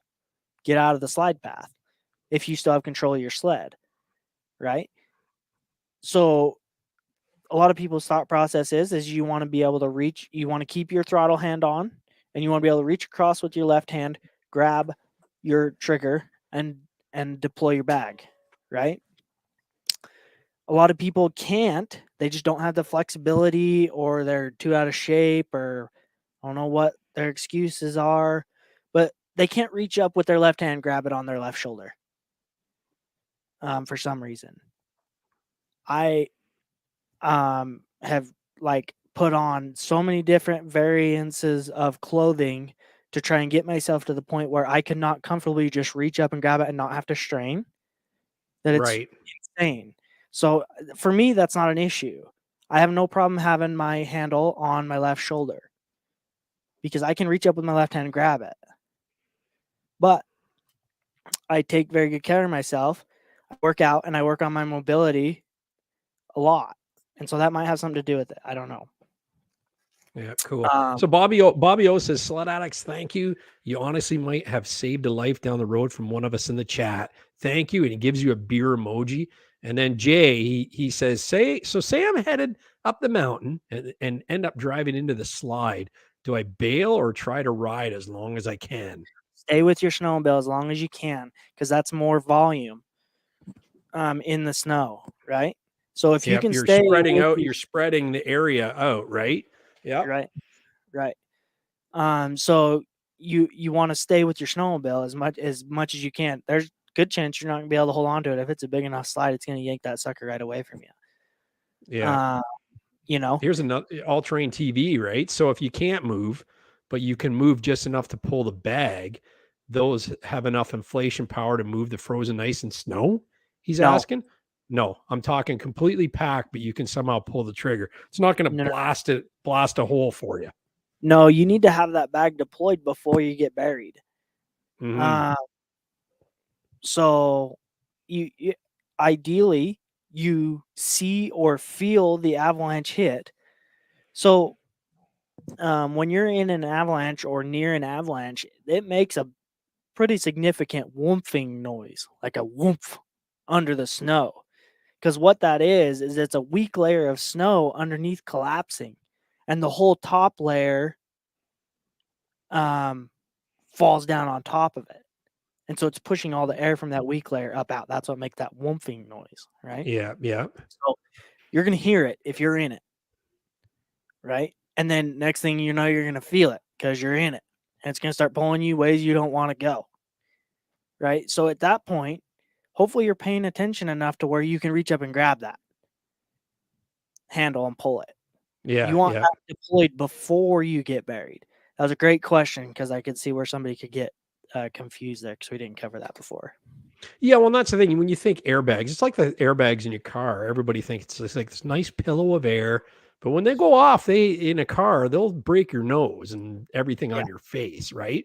It's an explosion. And that's the thing with these, you think you're going to float to the surface like you're sitting on an inner tube at the state park, like the lazy river ride, and it's not the case, Here's the other fun fact about Avi bags, kind of how they work, or at least some of them. Some of the newer ones like the Peeps, the new Ortavox, the Alpride from Climb, they all run on electronic motors, right? So it's an electronic motor that pumps the air in there like a compressor. The older style run off of canisters, and I'm gonna give you a little explanation. The canister's only about 1.5 inches around, maybe 2 inches, and they're about 10 inches tall, and they're compressed. Okay, but it doesn't matter how much you compress that canister. If you look at that bag that I'm laying on right there, there will never be enough pressure or air or nitrogen, whatever they use to fill them, in that canister to fill that bag. What they do is they use a Venturi setup on the bags. So when you pull it and that nitrogen starts blowing out of that canister, then it starts sucking the air through the side of the bag with it, and that's what helps pump the bag all the way up to full pressure. Yep. Yeah. The newer ones, not so much that I know of. They just pump them up because it's like a full on electric compressor. Yeah. Just Fly Low. I told you I have the best chat, right? I told you I have the best fans, awesome. right? I wish I'm going to start. I'm jealous now. Yeah. Well, hey, you might as well copy because the other SledAdx copy everything I do. Just Fly Low says the first thing I thought of when he said you can hear that wolfing sound is I thought the sphincter valve would be active. Yes, dude. Yes. Usually you hear the sphincter valve slam shut. Yeah. No, you want to talk about? Yeah. Have you ever been in an avalanche? Cal tells me I'm not allowed to classify it as an avalanche, but I don't. I do what I want. Because you paint a really colorful picture. Like I've had a lot of mountain guys on the show, and they don't talk as eloquently as you about this. Like, I have a tendency to go big or go home when I get into something. So this is one of those things I've kind of gone big into. So that's kind of why I can go into a little more detail about it. And I have really cool friends that are like super nerds, so that's cool too. Cool. So, now I just lost track of what I was going to say. No, like you said, you can't really classify it as a. Okay. So it was just like a heavy snowfall. You're shoveling the driveway. I mean, technically it was a hang fall, which those of you who haven't taken a class, we haven't. It's a essentially a cornice that falls. Oh, okay. Yep. That's our hang fire is what it's called. So me and Cal actually came down off in between two cornices, small ones. I ain't going anywhere there's avalanches. Cal went down, nothing. I followed him and kind of went off the side and kind of did a little jump off the one cornice, the corner of it. And as I did that, both cornices cracked off and went with me down. Now, this was one of those where by the time it even started moving, I was down and out of the way. But it was only 75 yards wide, and it only ran for about 50 yards. And it was 3 to 4 inches deep. But the cornice was probably 2 foot where it dropped. Right there. So, yeah, I mean, I have been, but it's not anywhere as near the severity of a lot of the other. Yeah, I gotcha. Yeah. We lived on a cliff when I grew up, and we used to jump off it. And it was steep and high, and they used to get cornices, and they'd fall. And I know what you're talking about. But I mean, we were kids. I mean, it's pretty cool. Yeah. Here's another podcast on set here. Yep. So this was up at the Idaho Snow Show. And this is actually the lady you see sitting in front of me. Her husband's sitting right behind your head. Her husband is now the acting president of the Idaho State Snowmobile Association. And then she is, I believe, she was the marketing director of the association at that time. So she was handling a lot of the social media stuff. But I don't know if she's still on the state association board. I know that she does a lot with her local county club. I think she's a vice president of her local club now. But super cool people. He actually is an amputee, but still rides. Cool. So cool dude. Yep, love those guys. Talk to him all the time. When is the worst time for Avalanche? April. It's Rylan, but when is it April that's the worst, or does it just depend on what the weather's done? Yeah, it does just depend on what the weather's done. So like right now in Utah is really bad. We have a really bad weak layer underneath a really good layer that's bonding well, right? And it's a thick layer. Like I don't know the exact numbers because I haven't been up to dig a pit because I'm sledless right now. But if I was to guess, you're anywhere from 18 inches to 2 feet of a good layer of snow sitting on top of what is probably a 6 to 8 inch weak layer of facets because it got snowed on and then it got cold and then all the moisture sucked right out of the snow and then it got dumped on again. Right? Yeah. And so right now we have a really bad, and so like here in Utah, the start of the season is typically the worst for avalanches. At least that's how it has been for the past as many years as I can remember. Is it almost like because there's no base too? Yeah, and it's just like what I just explained. Like usually, we get an early storm that comes in, and then it gets cold, and it takes all the moisture right out of that snow, and then it just turns it to nothing but facets. And what facets are is it looks like just like it doesn't look like a normal snowflake. It just looks like craggedy gems, I guess would be a good example. And they won't bond to each other because there's no moisture to bond them to.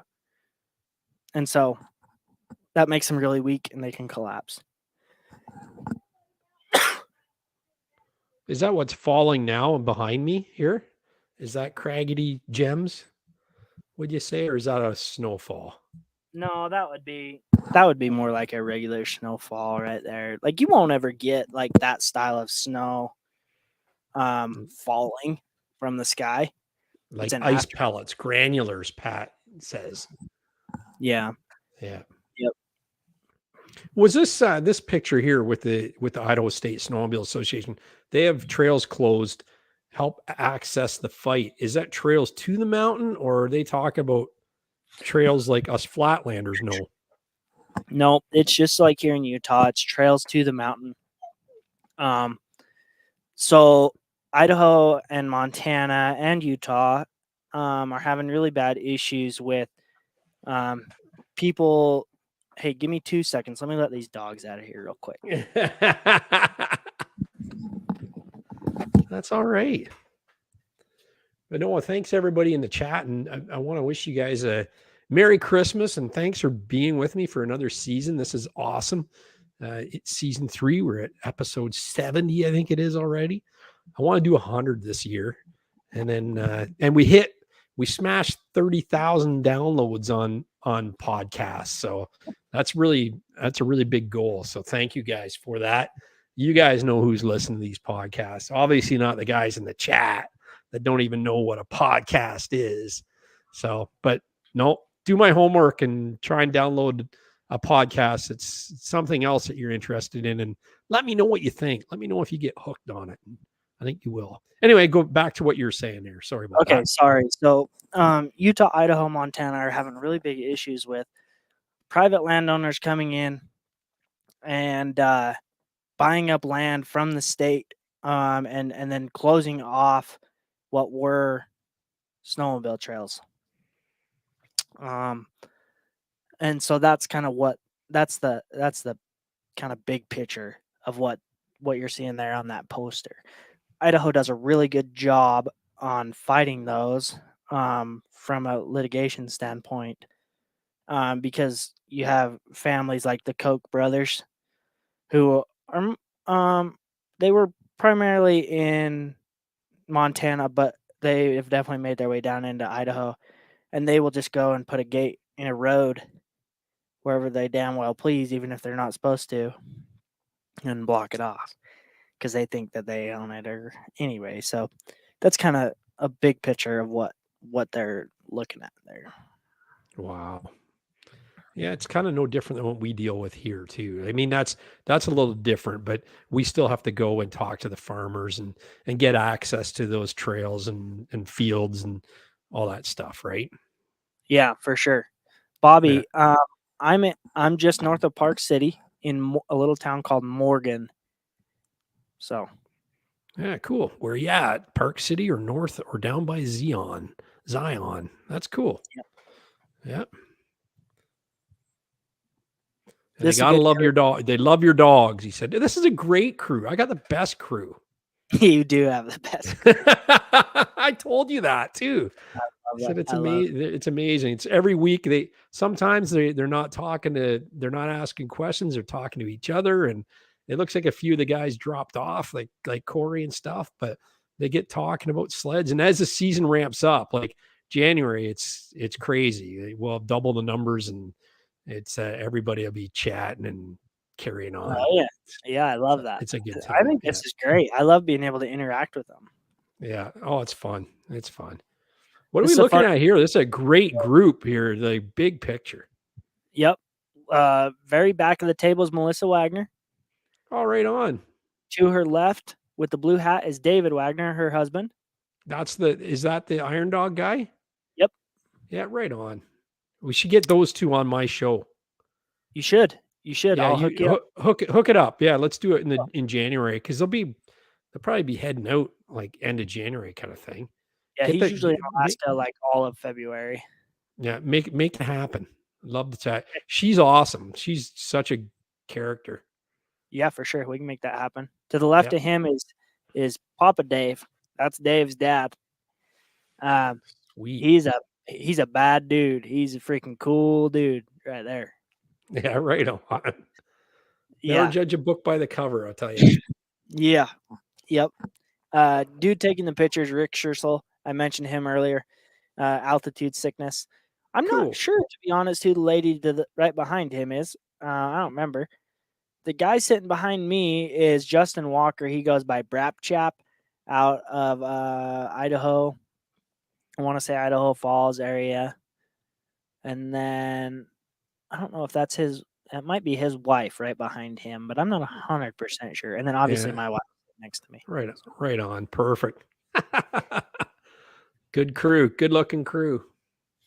Yeah, it was a good time. That was lunch break at a snow show. Yeah, sweet. Yeah, eating the fast food that, Do you do a lot of do you do a lot of your podcasts at shows like this that we're looking at right here? I like to. Yeah. It's my favorite ones to do. Yeah.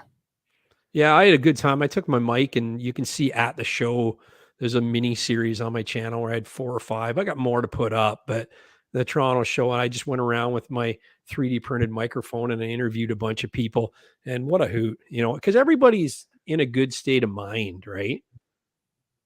They're there to sell. Sure. Well, yeah, we're there to have a good time. The thing about the shows out west here now is so they used to be that it was like the place to get deals, right? Unfortunately, it has kind of morphed. Unfortunately, but fortunately for guys like me, it's kind of morphed into more of a social event.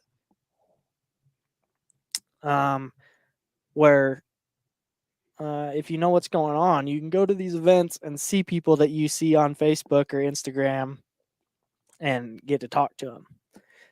So the dynamic has definitely changed as far as why people go to snow shows, at least out west here. Now, I'm not saying that you can't get some deals, but you will not get the deals that you used to get 5 to 10 years ago. You just won't. They're not there. No. So, but you don't have the same product you had 5 to 10 years ago either. So you don't have product, is what I was hearing. Is like, I didn't go to the show. Companies were saying they didn't go to the show because they didn't have anything to sell. Oh, yeah, supply So hopefully it settles down for next year, and it's still a lot of fun. And And now it's becoming more information and learning what's out there and seeing new and different things. And so Yeah, yeah, for it's sure. cool. No, I This like was that. at Idaho show as well. This is the first time me and David ever met, actually. Yeah, cool. Yep. Oh, and you take your sled too. That's a good idea. Yeah. If I'm gonna do a booth, I'm gonna take the sled because it's a poster board for the podcast. You know what I mean? It is, So yeah. stupid not to, but yeah, that was kind of my setup. At that time I was running my own welding company and I had some extra material, so I just threw that big rack together and took it down to powder coat, had it done, and That's awesome. yeah, it worked out really good. Were you selling hoodies or giving them away, or what were you doing there? It looks like a rack of hoodies. You know what's funny is I was selling them, except for I'm an idiot, and I was putting my money. I didn't have like a register or anything at that time, and I was putting all my money in like a bin underneath or in like an envelope, but I was putting the envelope in the bin underneath the table. Well, at some point, that envelope got put in a box with a bunch of trash. Yeah. And at the end of the day, at the end of the show, I went and just took that box and just dumped it in the trash. Didn't think two things about it. Oh no.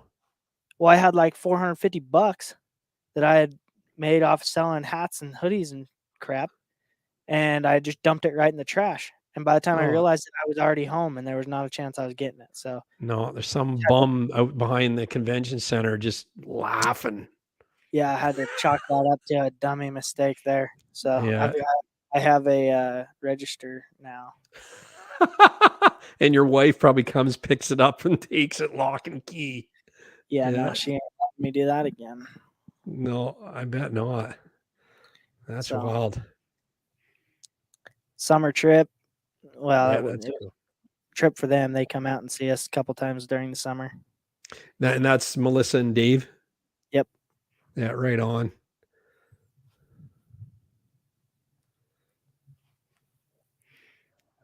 All right, that's the man himself, King of the Hill, Keith Curtis. Yeah, right on. Me standing right behind him, Ryan Newman in the red jacket behind me.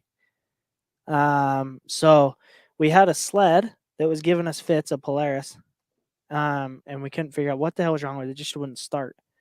And these guys were at the parking lot, him and Andy Thomas, and I mean, I just wanted to go talk to him. And Aaron McCarthy with All American Heroes was there, and he was over there talking to him because he knew him. And so we were over there talking, and I was like, hey, I know you guys do a lot of work on your own sleds and stuff. We've got this sled doing this thing. Do you know what it is? And Keith Curtis walked right over to this green sled, which was Aaron's sled, and pulled the side panel off and said, see this plug? And I said, yeah. And he's like, unplug that, pull the snowmobile 10 times, plug it back in, it'll start, go ride. Really? Yep. Sure as shit. I called the guys because the sled was back at the house. I called the guys from the parking lot, told them what to do. They did it, fired up, threw it in the trailer, and we went riding. I wonder what would cause that. It was something to do with the fuel not sending. It was a pretty common issue on those sleds. But yeah, those guys are super down to earth. And they were like telling us, they're like, hey, we're going up to this lake. We're going to set up a test run. If you guys want to come watch or even try the test hill, come on up. We'd love to see you there. Like super down to earth dudes, killers on sleds. And we didn't end up going up there and finding them because we didn't have the crew to do that day. But I was super impressed with how those guys handled the situation. They were pretty down to earth. That's cool, right? That's a snowmobile community right there. He don't talk to me in the AMSO bit. That's Rob the oil guy. We're getting him on in January for sure. He don't talk. Just gotta grab me, bro. Yeah. Hey, listen. What is he talking about you? Yeah, he's talking about me. Yeah, he's talking about me. Yeah, Rob the oil guy is awesome. You should interview him too. He's great. He's funny as hell. I probably deserve that. I should probably come talk to you more. Yeah, for sure. You may even leave with a parting gift. I came away with a parting gift. Did you? From him? Yep. Yeah. Man, I'm So always freaking like so scatterbrained at the dang shows. I wish there was a couple of shows where I could just go and not have like a million things to do, but I always end up having a bunch of shit going on. yeah, you got a good deal, Rob says. Yeah, he's awesome. Yeah, we're getting him on. He got bumped and for the charity auction, and then this week came and kind of got sidetracked, and you were here, and so I got to get back on getting my scheduling down.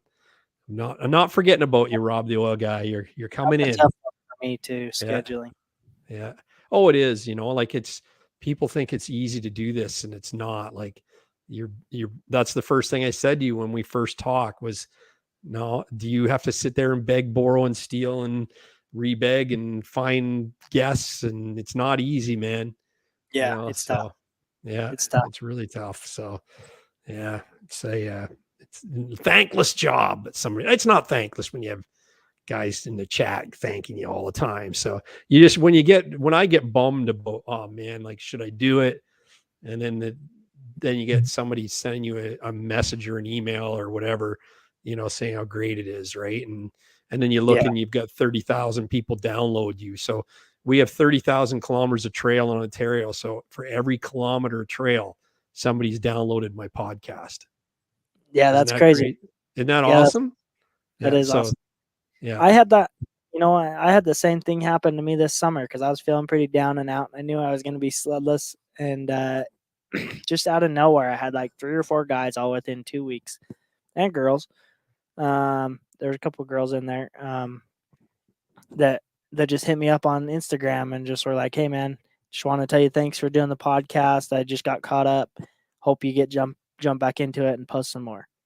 And that just it helps because you're right. Like, we don't get anything, or I don't get anything out of this yet. So yeah, I've got some good sponsors and supporters and things like that. And like the weeks the super chats come in, and it's like, I really appreciate that. It all goes a long way. So yeah.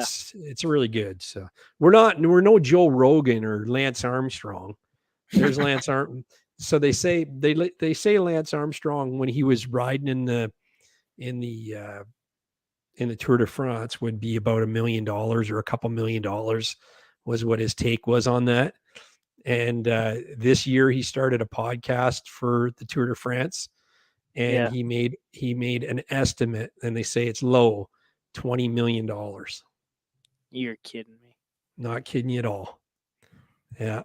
And that's an estimate that they know he's done more than that. They just said that it's kind of like the minimum least he did. Yeah. It's a great podcast too, by the way. If you're into cycling and Tour de France, it's the WEDU We Do podcast. Lance Armstrong. Just Google Lance Armstrong. It'll freaking come up. The guys at the gym try their asses off to get me on that damn bike, and I'm fighting it tooth and nail. Yeah, it's good. It's good cardio, that's for sure. Look at this. You're scraping away some layers here. Is this what you do before you go out? No, usually it's during. And usually we don't have to dig either. We just use like a trench from our tracks as our pit, if we can help it. So yeah, so yeah, that's exactly what we're doing here. I'm digging a pit. We're gonna do some isolated column tests, and I think we even did an extended column test this day too, up in Logan area, northern Utah.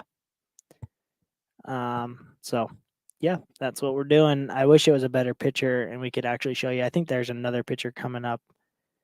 So yeah, it probably will be. Yeah. Oh, that's it. That's it, huh? That's all we had. Yep. That's all the photos for tonight. I wish I would have had a better picture of like a good Avalanche pit to show you guys, but maybe we'll get back on another day and do more Avalanche stuff. For sure. We'll do more together for sure. It was a good time tonight. For sure. But yeah, no, I encourage you all to, let everybody know how they find you. Where do they follow you on Instagram? Yeah. Facebook, So all that good stuff. It's pretty simple. Facebook, just type in SledAdx, SLEDADX. It's the OG SledAdx. It's the It one is and all. the good one. And then you'll find the page. And then if you want to join the group, which we would love to have you guys in the group, even if you're not backcountry riders, it doesn't matter. We actually have quite a few trail riders in the group. It's called SledAdx Nation on Facebook. Our goal is to get that group to 10,000 members by the end of the winter. Cool. And so that's what we're pushing for. Instagram, we are SledAdx __ podcast on Instagram. Yep. And I don't know if I want to say this, but I'm on TikTok. Yeah, I got a TikTok account. I don't do much on it anymore. It's just at SledAdx on TikTok. I don't have a ton on there because I suck at that. It's hard to do those dances like this, right? The whole time. You know. Yeah, I'm not a dancer. And then obviously, like we talked about earlier, Apple Podcast, just type in SledAdx Podcast. SledAdx. Yep. Spotify, same thing. We are like balls deep in getting our Patreon up and going right now. We're going to be doing some cool projects that will be Patreon specific projects that only our Patreon members will be able to follow the entire project. We might throw out like a little short film at the end for everybody else, like to throw on YouTube. But for as far as the entire build goes, or like what we're doing on the project, Patreon will be the place to be. There are also going to be Patreon specific podcast episodes that we're going to put on there too. We have 3 different tiers in there. One $5, one's $10, one's $20 a month. So Cool. Nothing in there yet, but we're working on it. I know if you go listen to the podcast, the new 2, you'll hear about it on there. But if you go join in, like I said, I'm freaking right in the middle of getting stuff up there, content on there. That's cool. All Terrain TV says his riding style goes against community guidelines. Bobby Osa's got to have SledAdx back on here for sure. We will. We're going to do some more collaboration. That's the thing about podcasts, is that there's so many people that haven't experienced the podcast side of things yet. And Rylan and I we're going to collaborate on a few things, and we're talking about a podcast alliance, the Snowmobile Podcast Alliance at the SPA. And we're going to try and build a huge community in the podcast world. So I think stay so, tuned. Yeah. I think we can do it. Stay tuned for more of that. We both have our own audiences, and there is some overlap there. And I think everybody loves what each other's doing. So it's kind of cool. And I mean, so you're not into mountain riding. The 2 with coming in hot is the one. And the other one with, sorry, I dropped her name again, Dave's wife. Melissa. Yep. Great conversations just about riding, female riding, what gear to have. And it applies to trail riding 100%. Melissa said today, have a lighter in your pocket. So if you fly off your sled down a cliff, the same you could be riding the trails in Muskoka, ditch your sled and end up your sled being 200 feet away from you, and you're down a big steep hill. You might have to start a fire if both your legs are broken, and you know, at least you got a lighter on your person. So one of the other things too that Melissa didn't mention in that, as far as the lighters go, like the typical lighter you go buy from a gas station, if those get wet, they won't light. Right. So keeping it in your pocket close to your body and close to that body warmth, keep it dry. We'll keep it dry and keep it lightable. Yeah, so. Nice. There you go. Good points. But that's what I'm saying, is that listen to the SledAdx podcast, because it's like this. It's a shooting the breeze about sledding, and you don't have to be a mountain guy to enjoy it. I've never been riding in the mountains. I want to do it one day, but am I probably ever going to do it? Well, I'm going to do it when I win Muskoka Freeriders trip in January. But You're gonna have to fight me for it, bro. Yeah, that's right. My Team Jerry shirt arrived today, so yeah. But hey, look at this shirt. I wore it for you tonight, Rylan. Yes, I love it. Don't make me use my podcast voice. I seen a guy in the grocery store, and he had it. Don't make me use my lawyer voice, and I went, "Oh, I'm printing that." So I printed this up with my logo on the top. Hey, one more thing too, if you don't mind. In our SledAdx Nation group, if you go under files in the group, I have a Excel sheet on there, something that me and my buddies have all kind of thrown together. It was primarily headed up by Kirk Chester that I mentioned earlier. But it's our kind of our packing list that we try to take. Now, keep in mind, when I say packing list, we don't take everything on that list. We pick and choose, but we put everything on that list so that you can pick and choose. It gives you options. So if you go to the files tab in our SledAdx Nation group and download that copy of emergency bags XLS, and then the way we have it set up, it's all color coded in dry bags for different things: emergency, clothing, food, what you name it, right? So everybody go check that out. Use that to your advantage. You should be able to download it and go edit it to your liking, but we wanted to have that out there for everybody to utilize so that they're more prepared. So yeah, that's great. Good resources there. No, that's cool. So anyway, that's all I have. No, I had a good. That's me too. We won't keep you long. I know you probably got to go get whaling down, but I thank you for your time tonight, and look forward to doing more work with you. And thank you everyone in the chat. And Merry Christmas, Happy New Year. I don't know when I'm going to be back on the air. I haven't even looked at the schedule. I probably should have got my ass together, and definitely not next Monday. That's Boxing Day, but January 2nd. I might pop back on. I will be on January 2nd because I got to do the review on how we do on the auction. So make sure you check out snowmobilesessions.com charity auction and get in on the fun.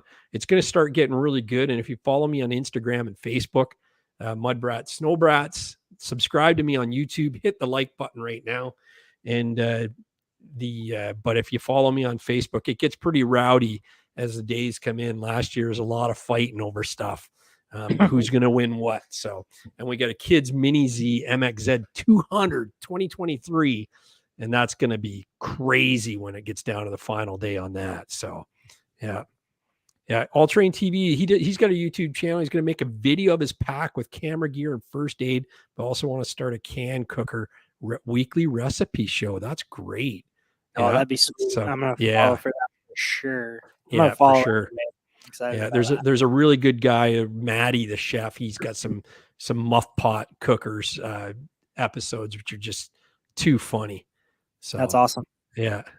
I think he was joking about that weekly can cooker thing, but I did butter tarts, Corey, and I did the 80-mile-per-hour butter tarts. We did them in a muff pot. So that sounds pretty cool. Yeah, it was awesome. They were so toasty warm. So he's put the muff pot. Yeah, I can't get into the muff pot thing. We did sausages the one time too. It was freaking awesome. I don't know whether I got that on video, but yeah, did sausages in his, and oh yeah, they do beef bouillon and all this stuff on this one guy, this Maddie's channel. He's with a Skidoo ambassador and makes a lot of innuendo muff pot jokes. So it's hilarious. You'll laugh your butt off. But yeah, so Throwing Sparks says, thank you, Rylan. Merry Christmas, Happy New Year's from Bobby O. Same to you guys. Pro Polaris Rob, same to you. Finally, we got another Polaris rider on here for you guys. So you ain't seen the last of Rylan. This is it. Great show. Very informative. Merry Christmas.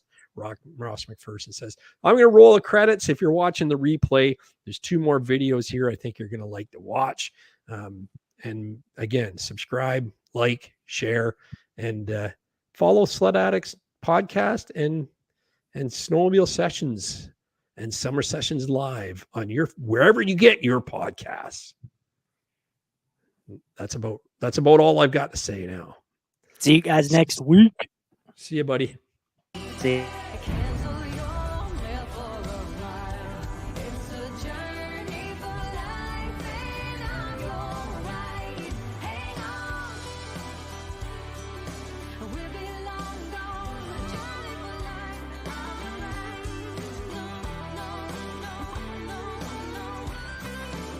It's a journey for